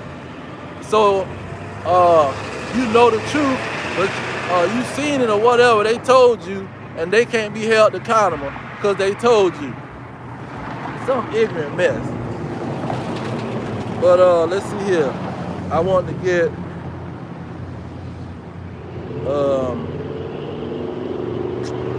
where was I going? So when the 12 tribes, Matthew 24 and 14. I want to talk about how them Jehovah wickedness, them jokers will bring out this verse, I mean, every chance they get. Because they want to talk about, they going to go around the world passing out watchtowers and awakes, see, and give out good news of a paradise where all nations are going to hug hands in a field of flowers and animals and all this crap. See, they want to brainwash you and put witchcraft on your behind and make you think this is what the situation is about. But the prophets wasn't talking about no paradise. The prophets was talking about the kingdom of the Israelites. The Israelites putting these people into slavery. See, this is what the prophets was talking about. And Ezekiel was one of the major prophets that was talking about the tribes coming back together.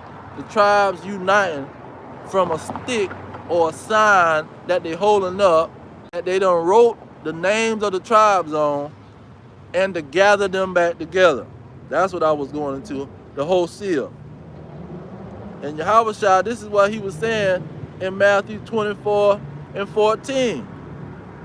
When that go out, then the end is going to come. Now let's get Hosea real quick, because Hosea make it real plain. Hosea chapter 1 verse 10, it says, yet the number of the children of Israel shall be as the sand of the sea, which cannot be measured nor numbered, and it shall come to pass that in the place where it was said unto them, you are not my people, there it shall be said unto them, you are the sons of the living God. Then shall the children of Judah and the children of Israel be gathered together and appoint themselves one head. Okay, and this is what it's talking about. This is what Yahawashi was prophesying about. That the end was going to come. He was going to come back, when the good news is preached to the 12 tribes. See? And in the place that the 12 tribes was in slavery and being told that, no, y'all not Israelites, see, it's going to be written on a sign to let them know this is what your slave master is calling you. Your slave master, he's calling you Negroes, West Indians, Haitians, Dominicans, Guatemalans, Panamanians, Puerto Ricans, Cubans, North American Indians, Seminole Indians, Argentinians, Chileans, Colombians, Uruguayans, and Mexicans. See, they calling you all kind of names of lands, see, of places. In the place, it said unto you, you are not the children of Israel. You are Jamaican. What you talking about? See, this is what they're going to be saying. See, the prophets was going to stand up and prophesy and say, nope, you are the children of Israel in those places. That's why he said that they would be a great army when they was being prophesied to, and they would stand upon their feet and come alive. So they're going to come alive when they see their true identity.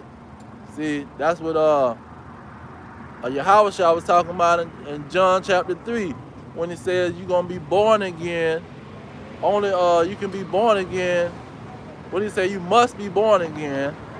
And only those who are born again is going to see the kingdom, because they're going to understand what it's all about.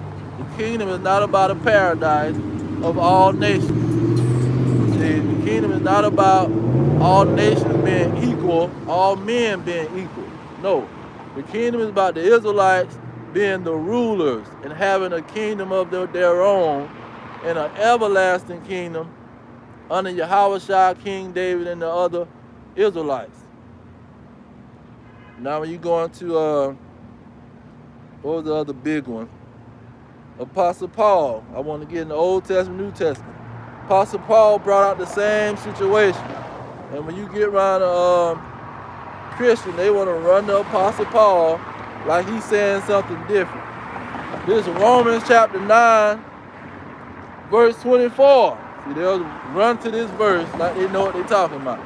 It says, even us, who he said he called, even us who he have called, not of the Jews only, but also of the Gentiles.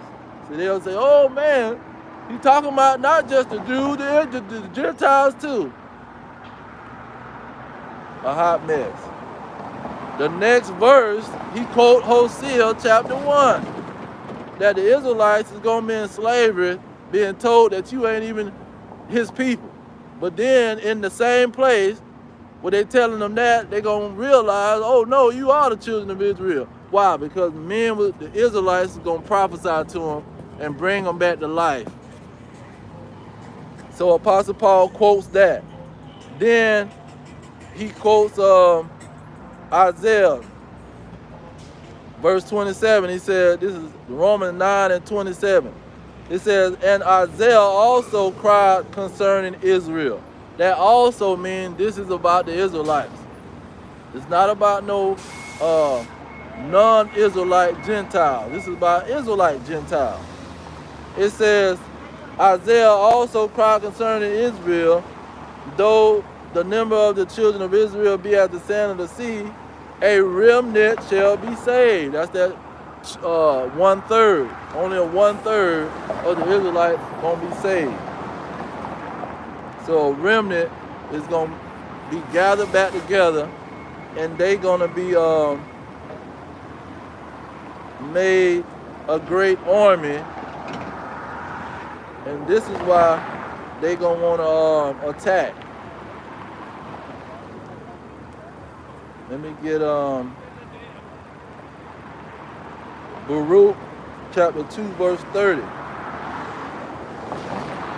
It says, for I knew that they will not hear me, because it is a stiff-necked people.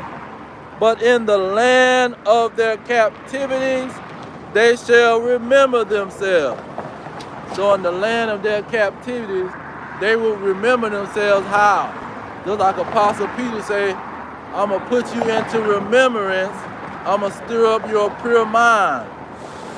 And how he's going to do that? He was going to help them remember who they were. See? Because in the land of their captivity, they've been told that they just a color. In the land of their captivity, they've been told they're the property of Spain. In the land of their captivity, they've been told they just a savage. See? But you don't, these people got real forefathers that has names, that had a land, that had a kingdom, which is the Israelites. See? The blacks, Hispanics, and Native Americans. They had real kingdoms, real lands. See? And they ruled Europe for 1,000 years. See, that's how much lies is going on. Because they slave masters done hid all kind of stuff. How do you hide history of 1,000 years of somebody ruling? See, the Byzantine Empire, when you look up the Byzantine Empire, you're gonna see a bunch of Edomites, see, and all of the people that were ruling the Byzantine Empire was Israelites. You go to Russia, you're gonna see on all the walls of Russia a bunch of Negroes, dark-skinned people. They got on white on the garments, but the skin is dark. Like they ran out of white paint. They made the garment first. They ran out of white paint and painted the face black. It's just retarded.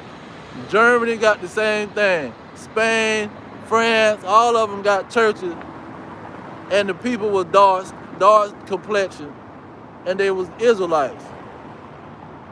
But you bring a Edomite into the conversation, they gonna tell you, or you just Google it, and they gonna tell you that them people was Edomites.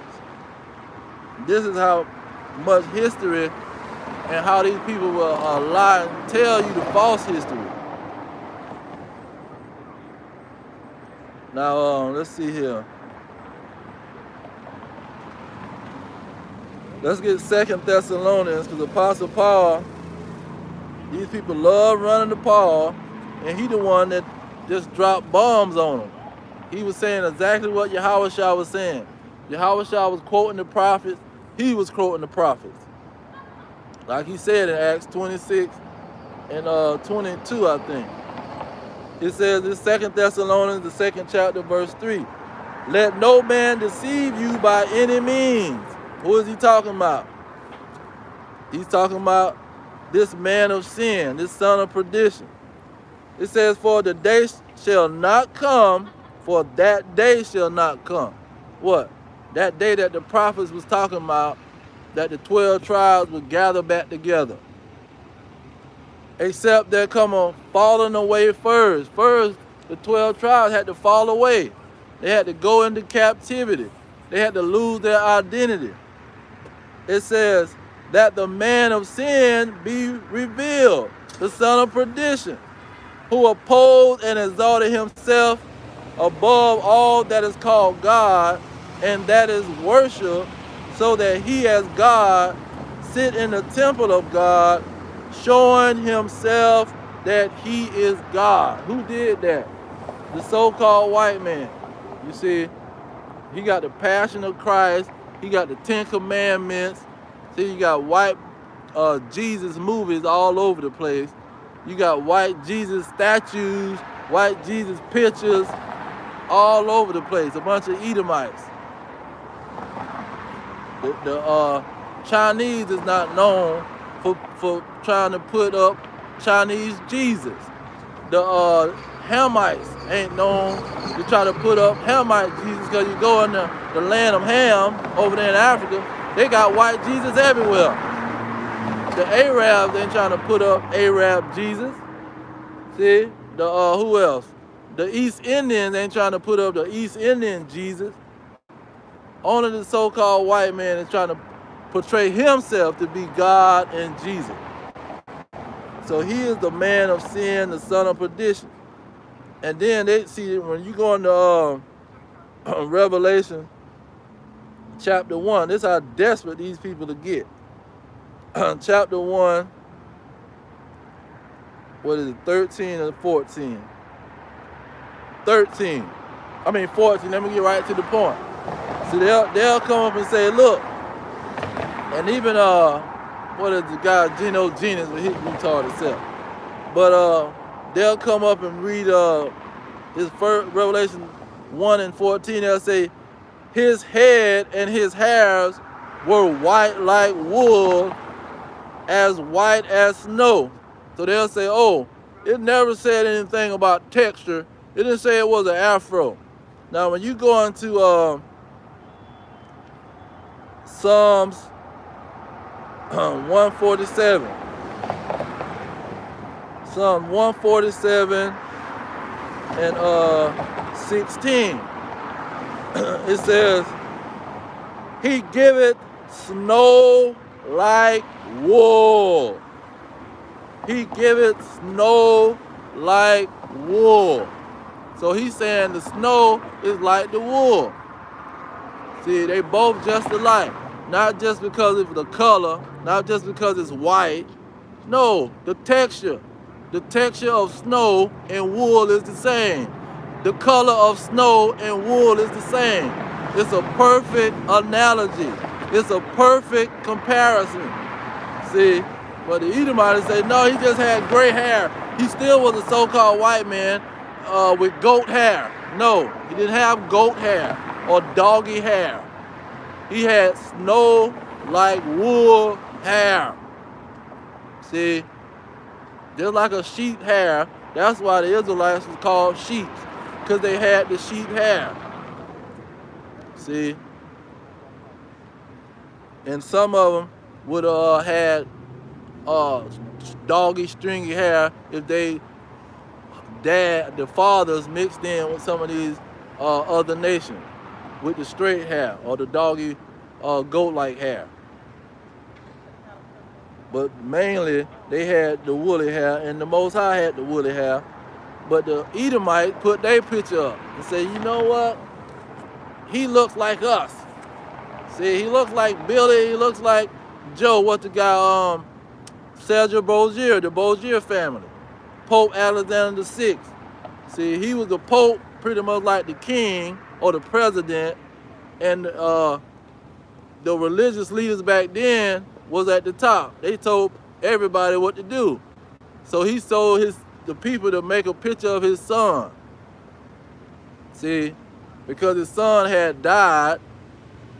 And so he said, put my son up as the Messiah to those Israelites. See, put my son up as the Messiah of those Jews. And then he dropped dead a little bit after that. I think his son died in 1490 something, and he died in 1505 or something like that.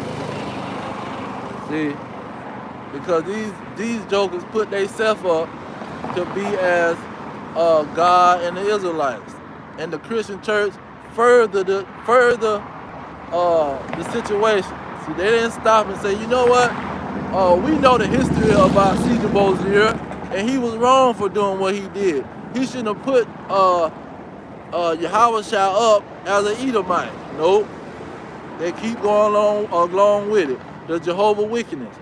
They keep going along with it. They got a whole movie on HBO and on the media about the Borgia family. And the Borgia family clearly showed how they was a bunch of perverts. The daddy was trying to sleep with the sister. The son was trying to sleep with the sister. See, there was a bunch of homosexual, and they tried to put their picture up. And that's also prophecy in the Wisdom of Solomon. He talked about the whole situation. So the man of sin is identified. He put himself up as Yahawashi. What is it? Wisdom of Solomon. Wisdom of Solomon. Let's see here.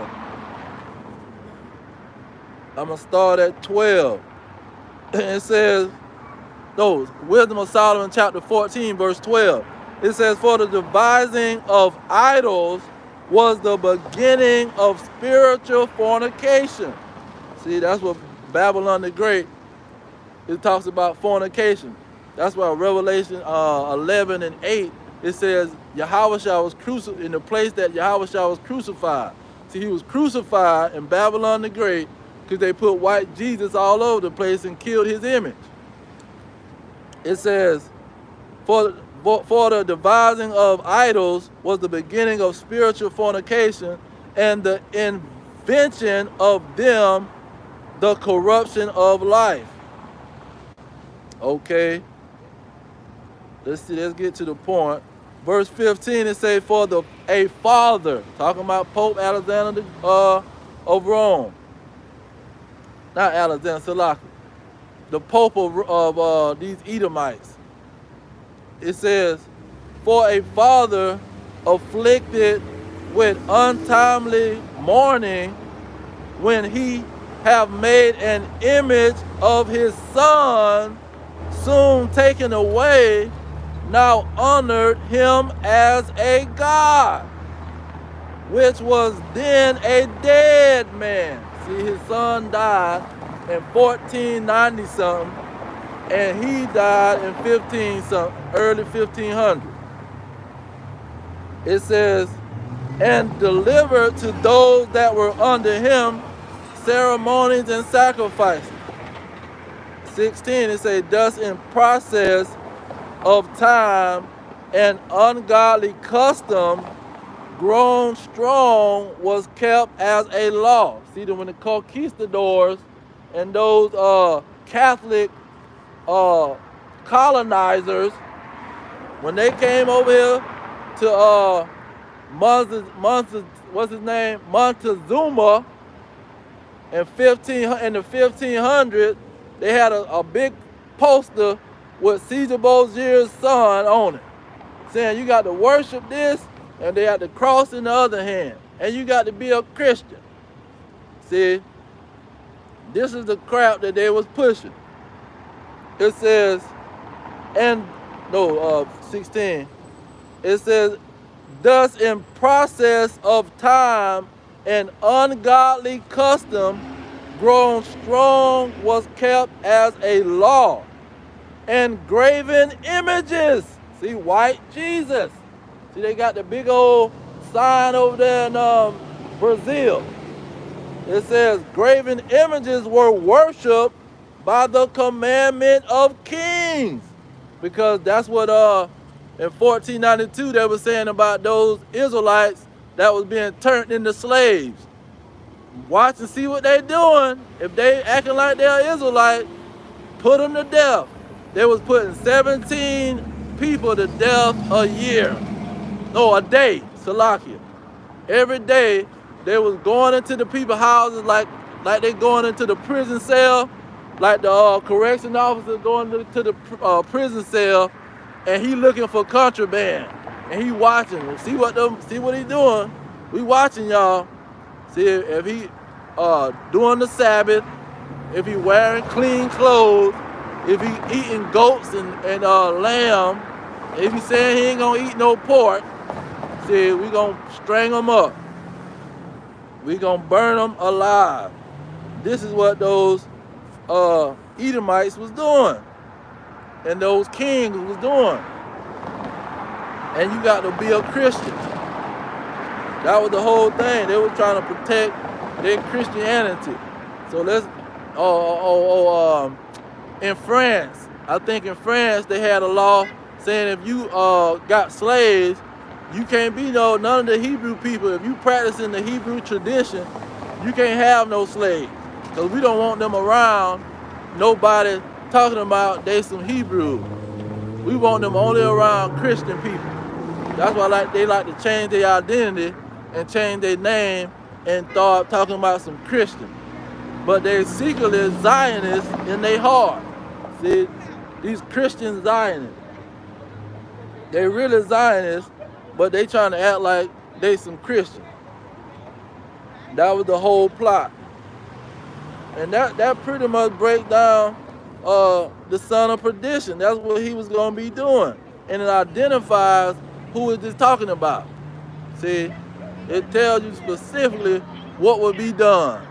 And this is why prophecy is so powerful. The testimony of Yahawashi is the spirit of prophecy. Yahawashi was going to bring out these prophecies, see, and then expose these dragons.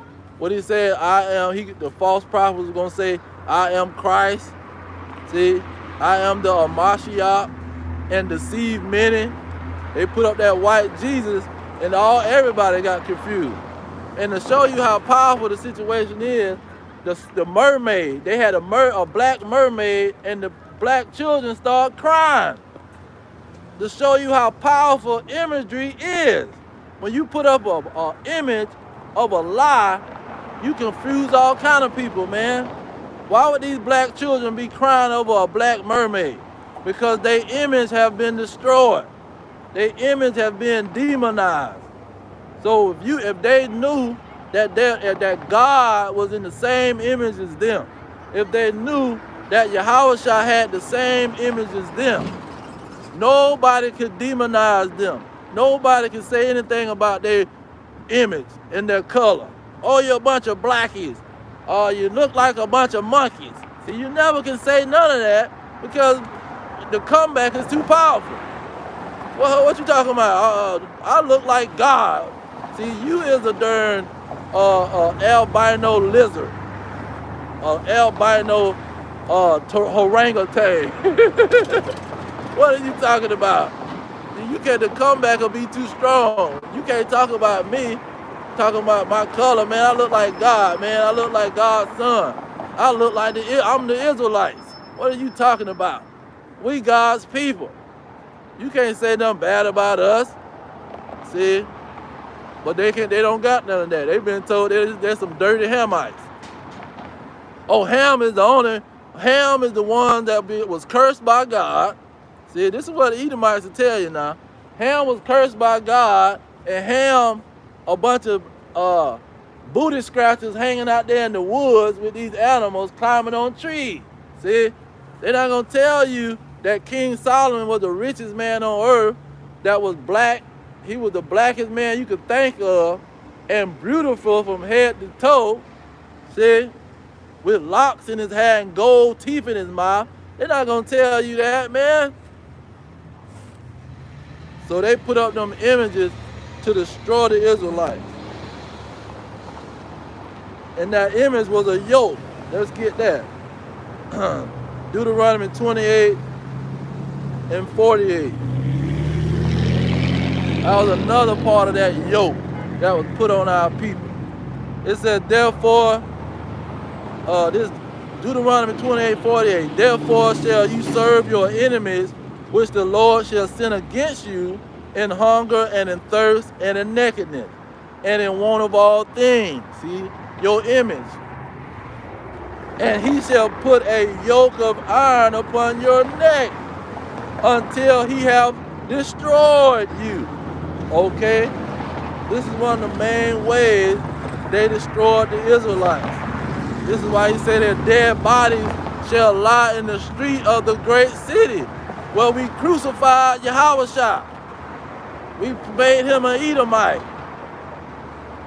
Hosea chapter 4, verse 6. He says, my people are destroyed for a lack of knowledge. See, they lacked the knowledge that God was a so-called black man. See, their father, the father of fathers, was a so-called black man. They lacked the knowledge that their forefathers was a so-called black man. See, they lacked that knowledge. It says, because you have rejected knowledge. See, color don't matter. It don't matter what color he was. He says, because you have rejected knowledge, I will reject you. See, when they reject the knowledge that their forefathers was black peoples, when God is a black man, his son is a black, when they reject that knowledge, they will be destroyed. See, right along with their slave master. It says, I will also reject you, and you shall be no priest to me. Seeing you have forgotten the law of your God, I will also forget your children. So you see a bunch of children being massacred And you wonder why. Because their parents rejected the word, the truth. See?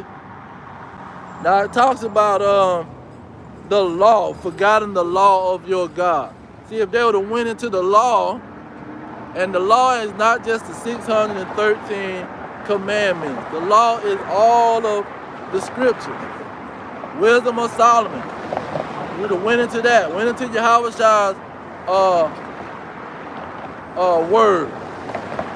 Let me get that, because that's the whole point. They don't understand the Holy Spirit, because they thinking that the Holy Spirit is some magical mess that's gonna just come on them. And see, and folks think they getting deep. Say, oh, Yahawashi blew the Holy Spirit on the apostles. They think they done came up with something, you know. See, the Holy Spirit, say, you ain't understanding the deep things of the Holy Spirit, man. Yes, God's powerful force is his active force that he gonna use, just like his hand, but it's also his word. John chapter 6, verse 63. It says, it is the spirit that quickeneth. That word quickeneth means that brings alive.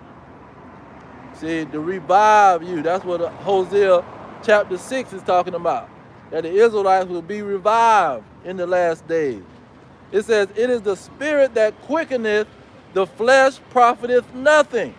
The words that I speak unto you, they are spirit and they are life. So the word is the spirit. Once you get that whole law, which is the word, that's what Yahawashi is called the word of God. That's why he's the spirit of prophecy. See, those prophecies that's in the word and in the law will quicken you, bring you to life, let you know that you're an Israelite. See, you're not a color. You're not the property of Spain or no freaking savage running around hiding in teepees and chasing down buffalo. See,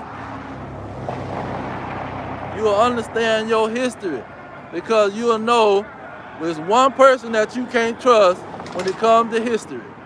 See, when you go into a history class, you're not going to go to a retarded person to ask them about history. So you don't go to the so-called white man to ask him anything about history. If it got to do with history, you don't go to him. He's going to tell you a bold-faced lie. See? And this is what the Israelites don't understand. That's why they so lost in the sauce. Because they want to believe they slave master when it comes to history. All these Egyptologists and these people talking about they some Hamites from Egypt.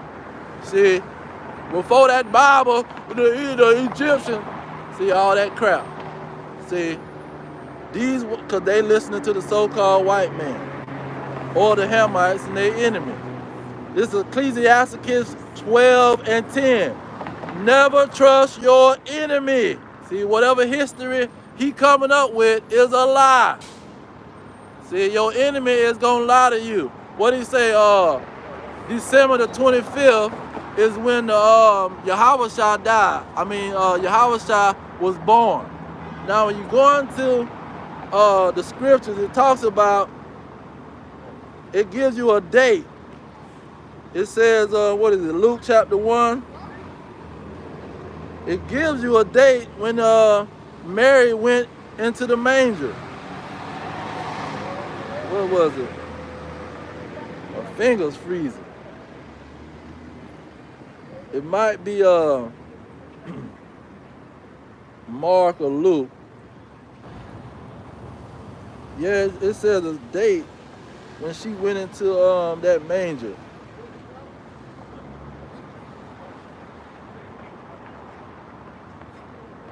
Six months, there we go. It says, this is Luke chapter 1 verse 26. It says, in the 6th month, the angel Gabriel was sent from God unto a city of Galilee named Nazareth, to a virgin espoused to a man whose name was Joseph, in the house of David, and virgin name was Mary. And the angel came in unto her and said, Hail, thou art highly favored, the Lord is with thee. Blessed art thou among women. And when she saw him, she was troubled. Okay. Verse 31, it says, well, let's get 30. He said, and the angel said unto her, Fear not, Mary, for you have found favor with God. And behold, you shall conceive in your womb and bring forth a son, and shall call his name Yahawashi. Okay. And so, verse 36, he said, and behold, your cousin Elizabeth, she has also conceived a son in her old age, and this is the 6th month with her, who was called barren. So this is the month that they was having these children, in the 6th month.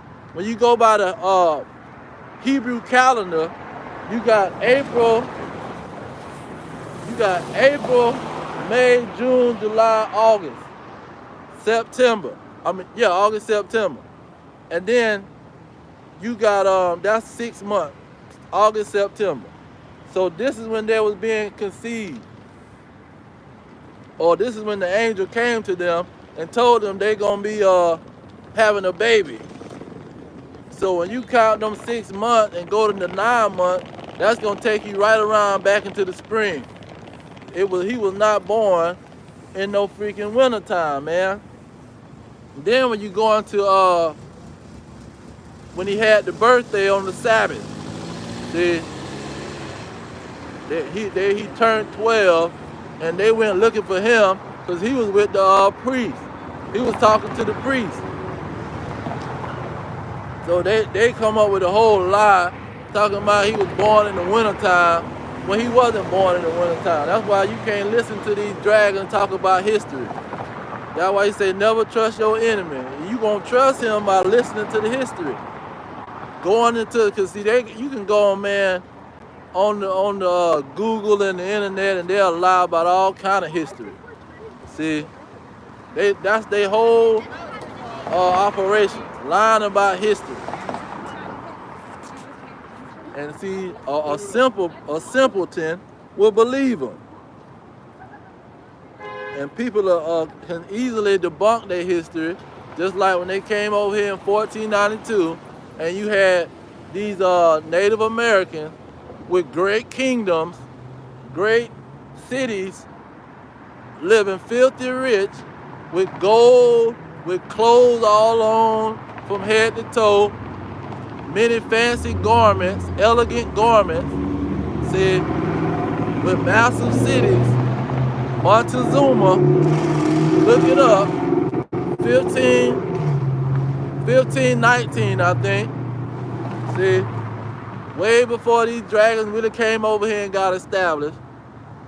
The so-called Aztecs, the tribe of Issachar, major cities in America. But they'll tell you they came and discovered some mess. And then they came over here and knew the people and came looking for the Israelites. That's another clear lie. See, they're going to come out when the Israelites start to stand up, then they're going to start saying, oh, you know what, I think that Columbus, he was thinking that he was a Jew. He was one of those Amalekites.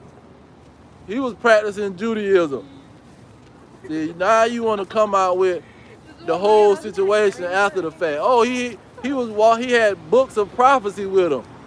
So Columbus had the Bible? Columbus was a Jew? Oh, now you want to say the truth.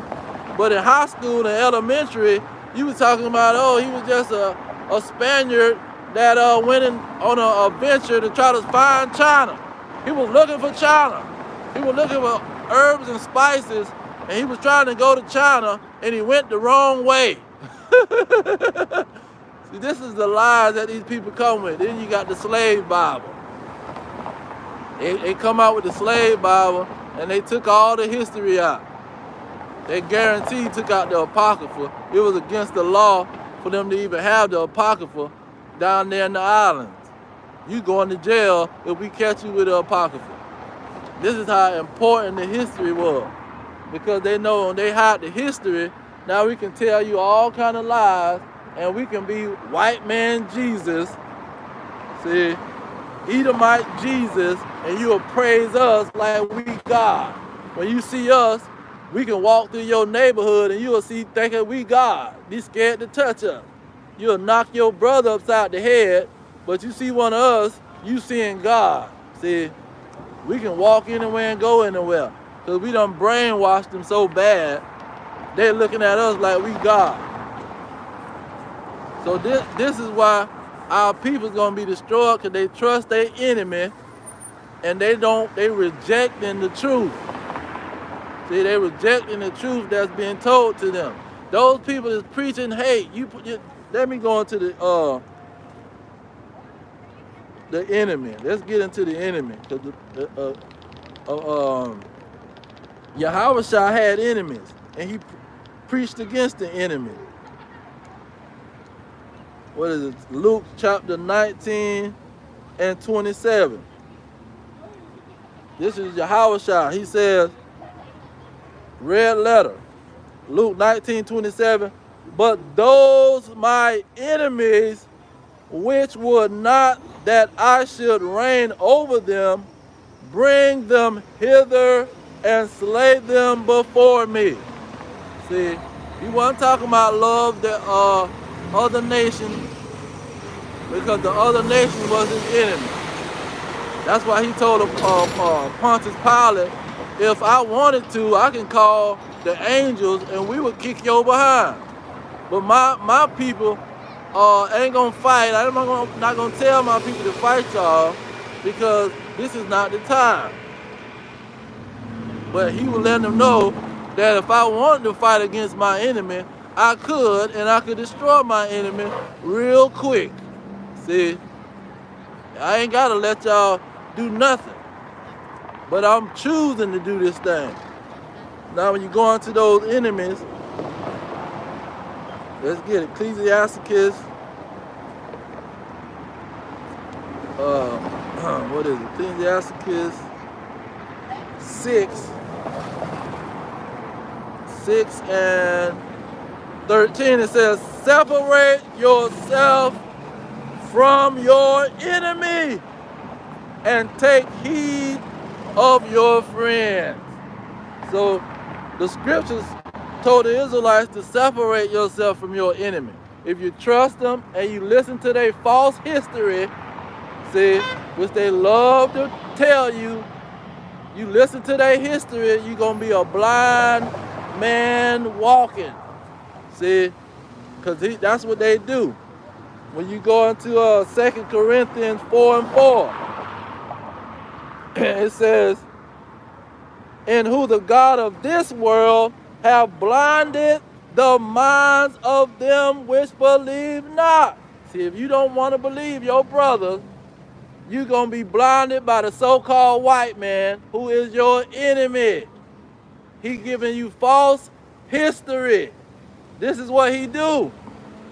See, he lie about history.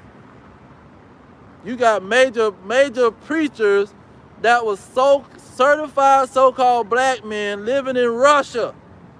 See, they know the history. They got the churches, man, major churches with the picture on the wall. They got the pictures in the glass, where you make the glass into a picture.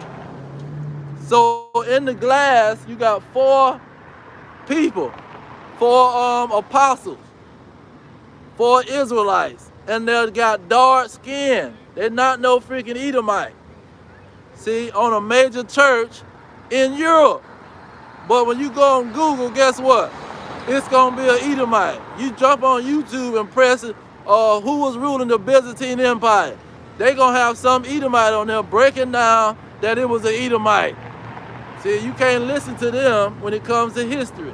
They're gonna tell you a bold-faced lie. See?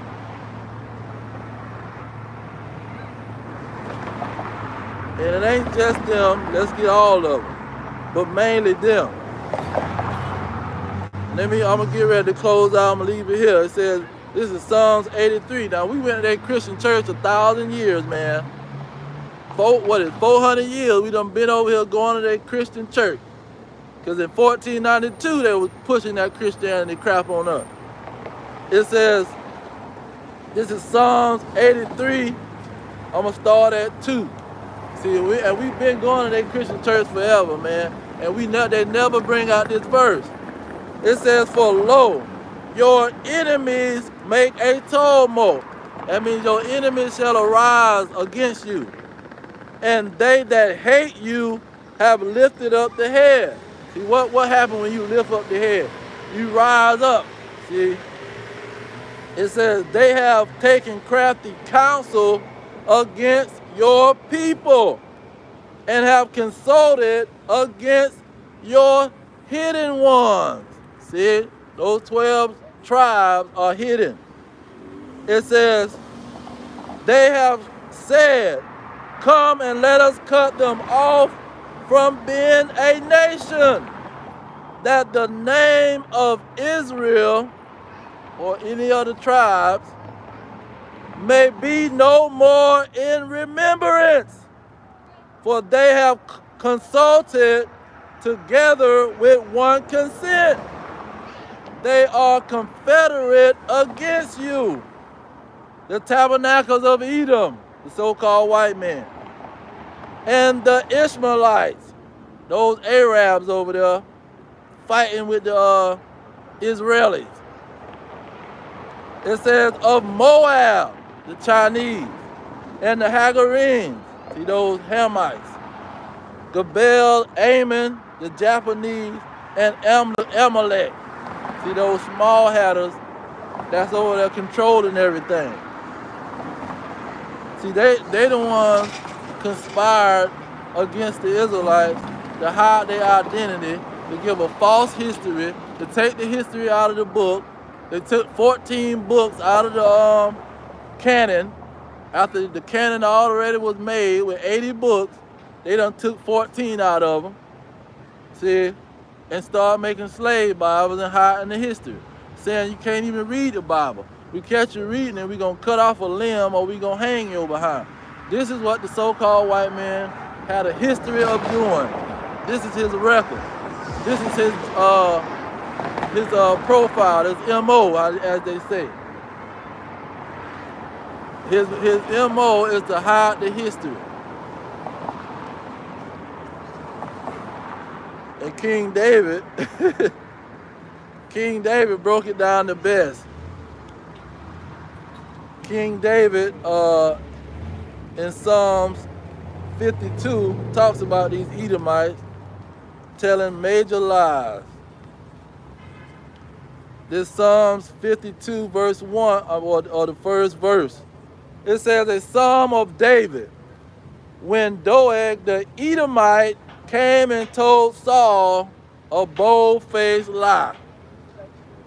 I'm going to start at verse 2. It says, your tongue devises mischief like a sharp razor, working deceitfully. You love evil more than good, and lying rather than to speak righteousness.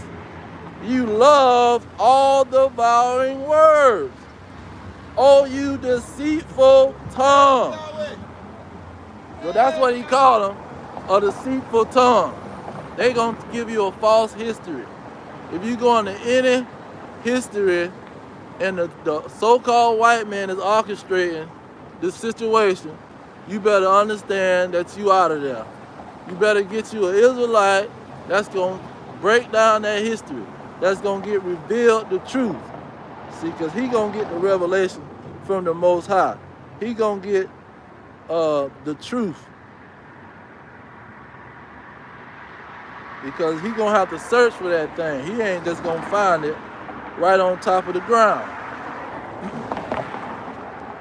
Let me get Luke chapter 12, verse 2. It says, for there is nothing covered that shall not be revealed.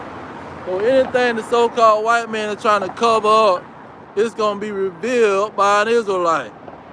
That's what the Spirit of the Lord is going to help the Israelite to do, the descendant of slaves.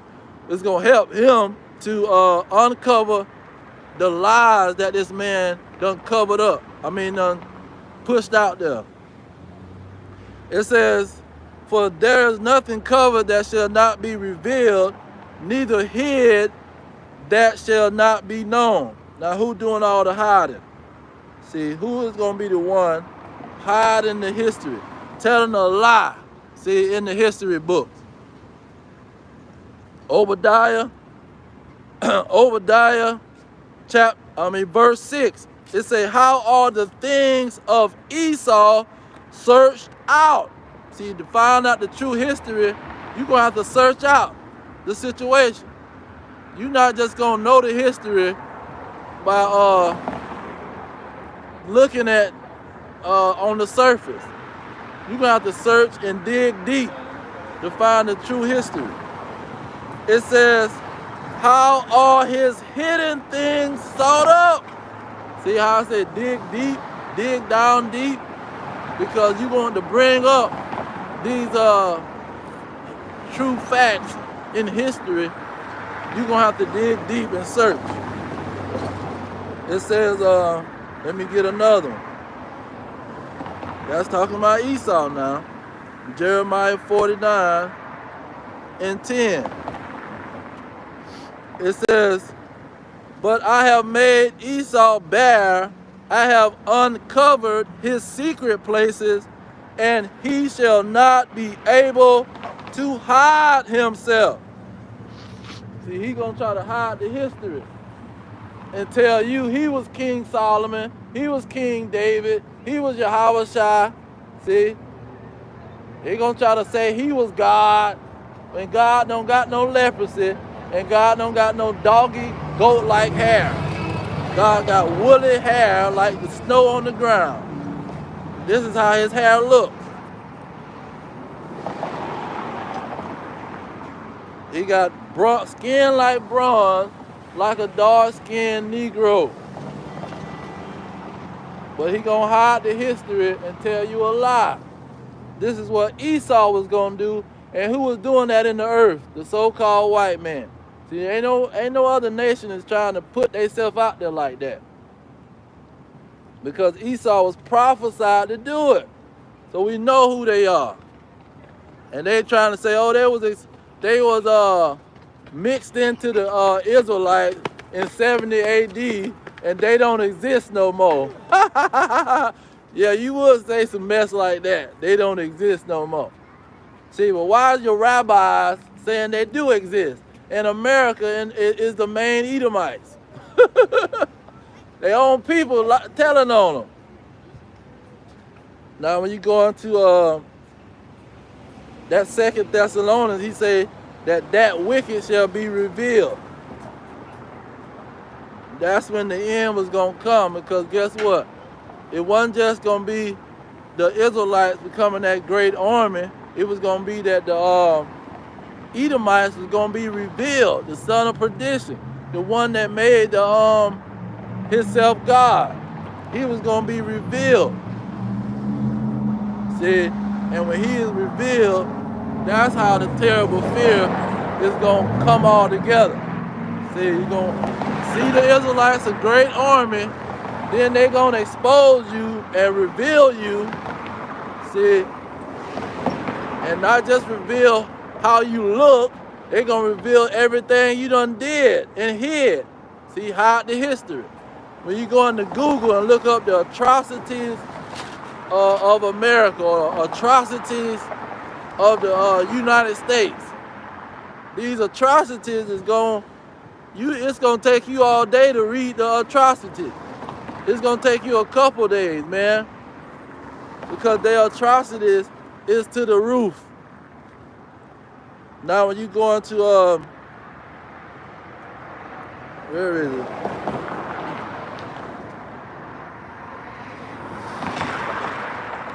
The prayer of Azariah, verse 9.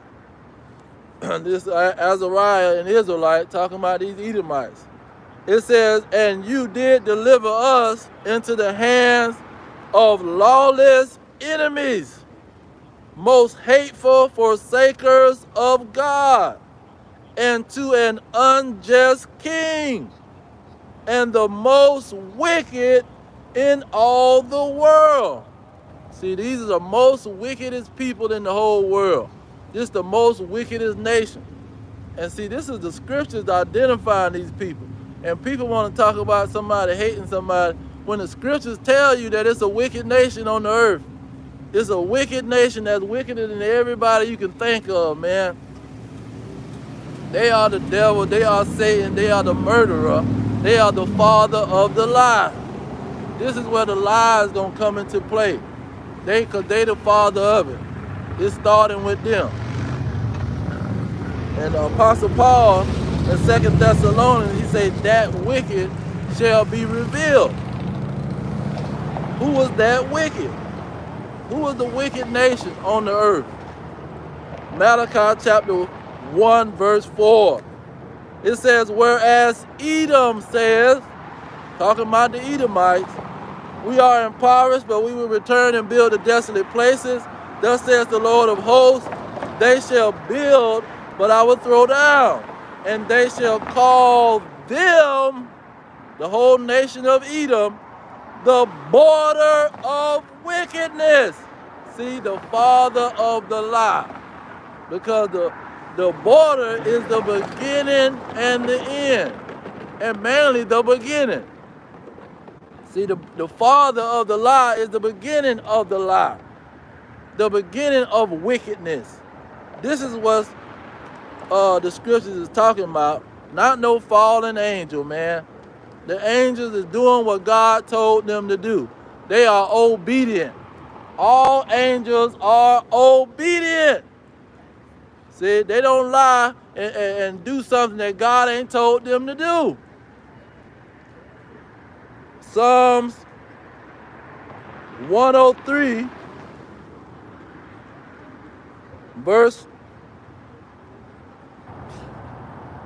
Psalms 103, verse 20. Bless the Lord, you his angels, that exceed in strength and do his commandments, hearkening unto the voice of his word. See, the angels obey God. The angels don't do something that's disobedient to their master. There's no one angel that's running around disobeying God. See, God done told them and commanded them to do whatever they're doing. They obey God. But guess who told you that they disobey God? The so-called white man. See, he came up with that lie and told you, oh, it was some rebellious angels and they fought against God and he kicked them out. No, that's a lie. King David said every angel obey God. King David said the angels do exactly what God told them to do. See? Let's get Job chapter 12, verse 16. It says, with him is strength and wisdom. The deceived and the deceiver are his. So God set up the people to be deceived by a deceiver. If somebody's being deceived, God set the whole situation up. It wasn't no angel setting the situation up. It was God setting it up. See, the angel didn't come up with a bright idea and say, you know what, let's go and deceive a bunch of people. No, the Lord sent that angel. And this is why you can't trust the history coming out of a dragon's mouth. Now, when you go into, let's get some more on those angels.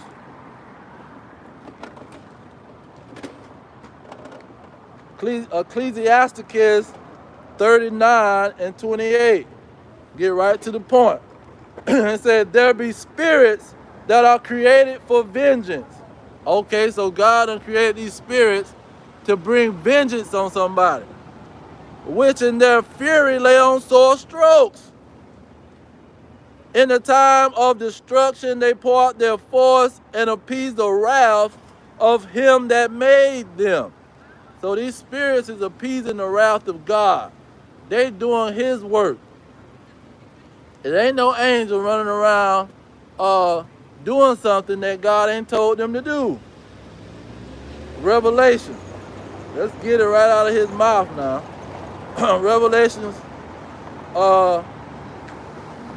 Revelation 15, verse 1. It says, and I saw a sign in heaven, great and marvelous.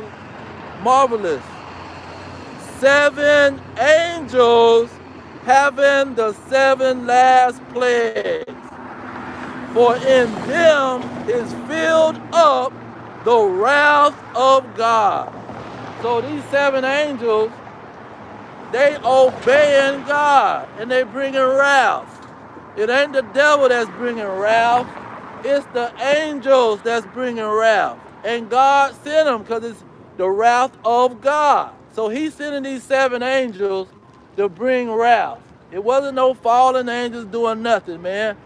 7 angels was the one that's bringing the wrath on the earth.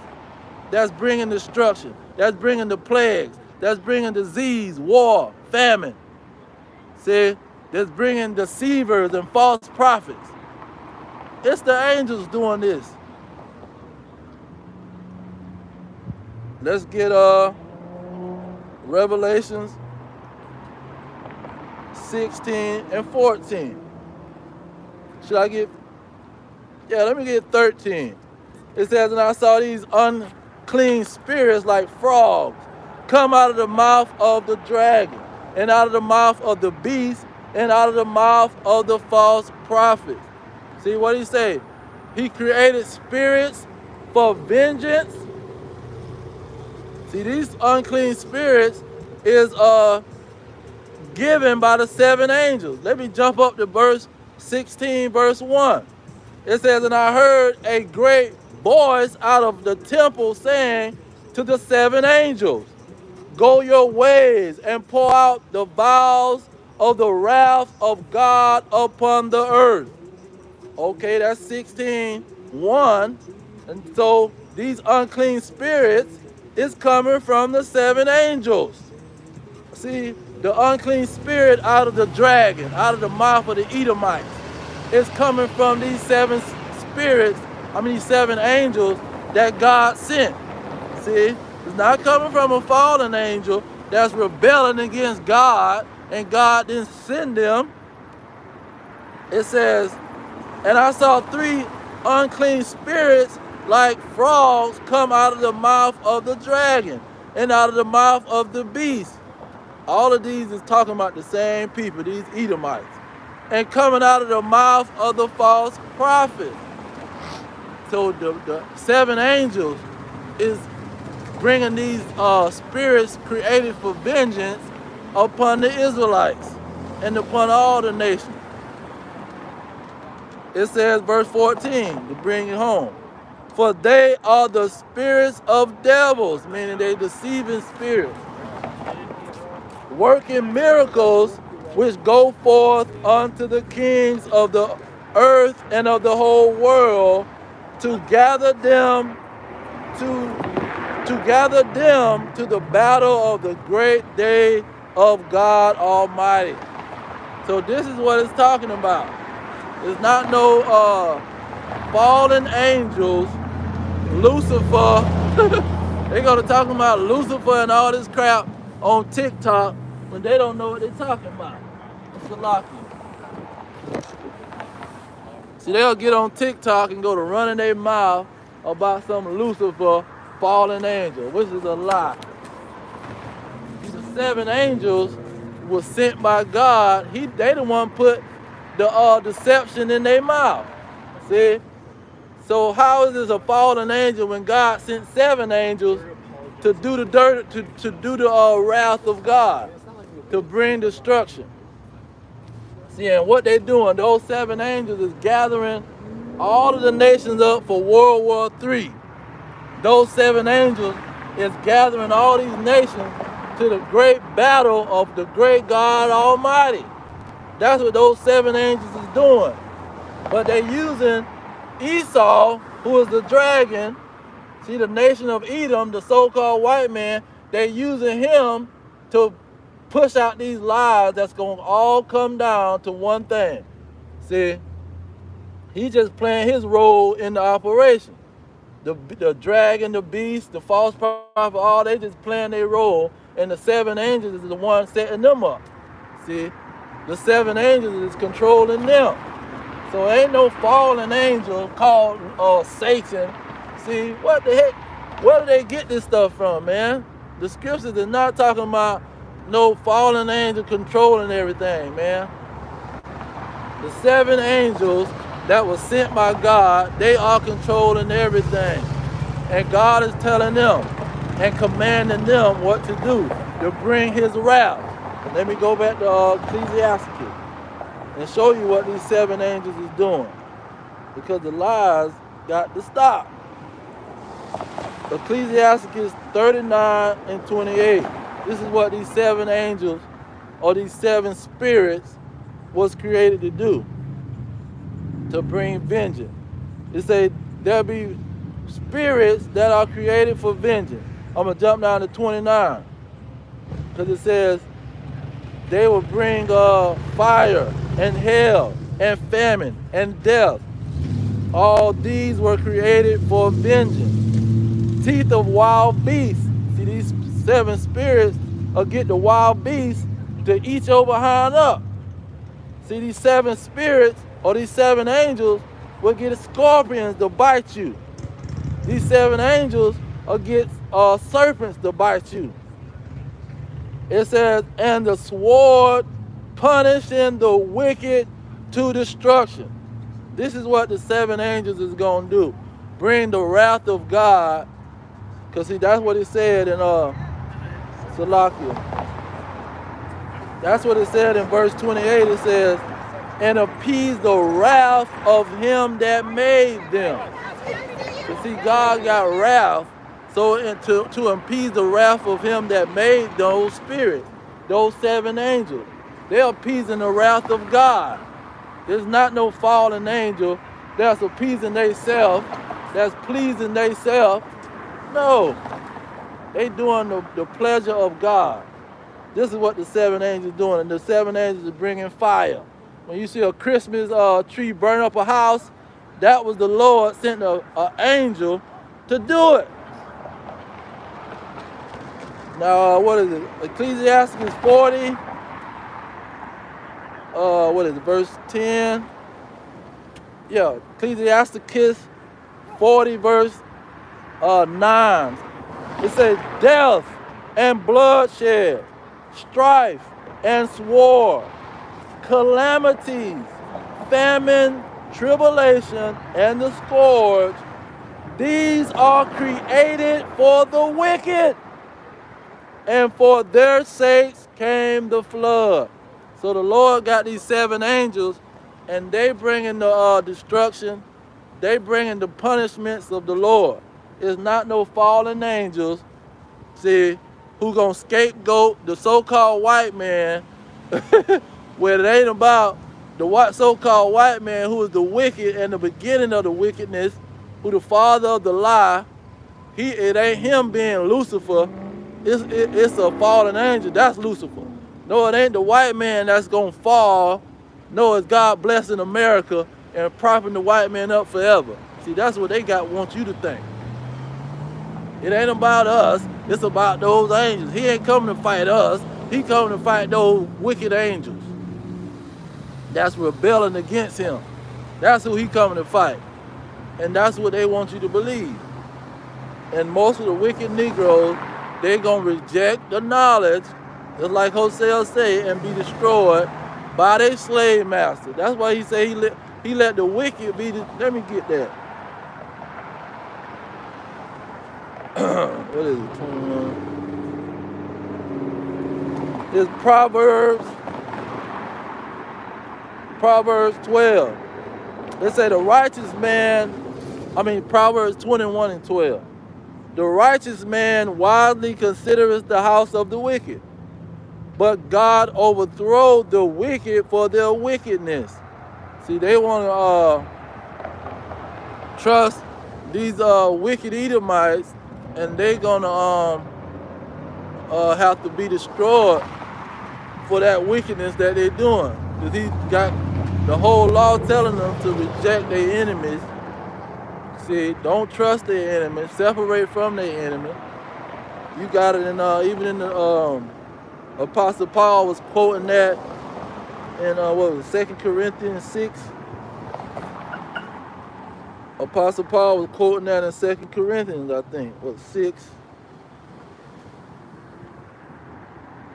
2 Corinthians 6 and 17, and say, wherefore come out from among them, and be ye separate, says the Lord, and touch not the unclean thing, and I will receive you. So he even told them in 2 Corinthians that you got to separate from your enemy, separate from the so-called Edomites, who is the so-called white man. You got to separate from them, because they're going to tell you a lie. You can eat a nasty, filthy pig. You can eat a nasty shrimp, crab, lobster. See, we destroying the ocean, but guess what? You can eat them, and it's a delicacy, and it's not against God's law. That's what he'll tell you. See, but if you trust your enemy, you'll go right along with them. They have all kind of parasites all running through your body, have all kind of diseases running through you, like the rest of these Babylonians and Egyptians. Gout running through your legs. See, you can't walk, your legs swelling up. You blaming everything but the laws that God told you to keep, and you breaking them. See, that's why he told them in Deuteronomy 28 that all these diseases that hit the world, I'm going to put them on your behind, because guess what? When you break those laws, it's going to cause you to have some diseases. See, when you eating shrimp, crabs, and lobsters, you're going to have gout, high blood pressure, cancer running through your body.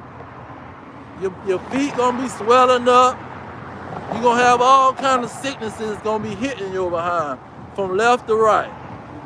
Because you want to be disobedient, and follow the heathen. See? But I'm going to leave it there. The blacks, Hispanics, and Native Americans are the children of Israel. And like Yahawashi say, our kingdom is at hand. That's why he told his disciples to go not into the way of the Gentiles, but go to the lost sheep of the house of Israel. Because our kingdom is at hand. Not their kingdom. They already got their kingdom. See? All of their nations, all of these other nations have kingdoms where they can go and prop their feet up and walk around like they all that. But a Negro is running from the popo. A Negro is hiding from the popo even when they legit. So this is what he was talking about. Our kingdom is at hand. See, and if you ain't listening to the prophets, you're going to end up destroyed for a lack of knowledge, because you rejecting the knowledge that the prophets is bringing. See, they on the block with the 12 sign chart, showing you your identity, telling you about your enemy, and keeping you safe. See, they are watchmen for the house of Israel. Was that Ezekiel 3 and 11? Go to the children of your people, and verse 17, and be a watchman unto the house of Israel, warning them. When you get somebody a warning, you're trying to protect them. Don't trust your enemy. Why? Because your enemy can destroy you. He's going to cause you to be destroyed. He's going to lie to you and tell you some harmful thing that's going to harm you. See, and we telling you that our kingdom is at hand, because the Lord is revealing all of this to us, and he was going to reveal this to us in the end. That's what Daniel 12. The knowledge shall increase in the last days. Daniel 12 and 9. In the last days, the book will be open. The seals will break off of the book for the Israelites, and they can go in there and understand the prophecy, understand what's going on in the last days. So we know that it's the last days because he's raising us up, waking us up. So I'm going to leave it there. All praises to Yahweh, by Hashem Yahawashi, by Hashem Rekakadash. Double honors to the elders pushing the truth. Peace to the elect worldwide. Our kingdom is at hand. Shalom.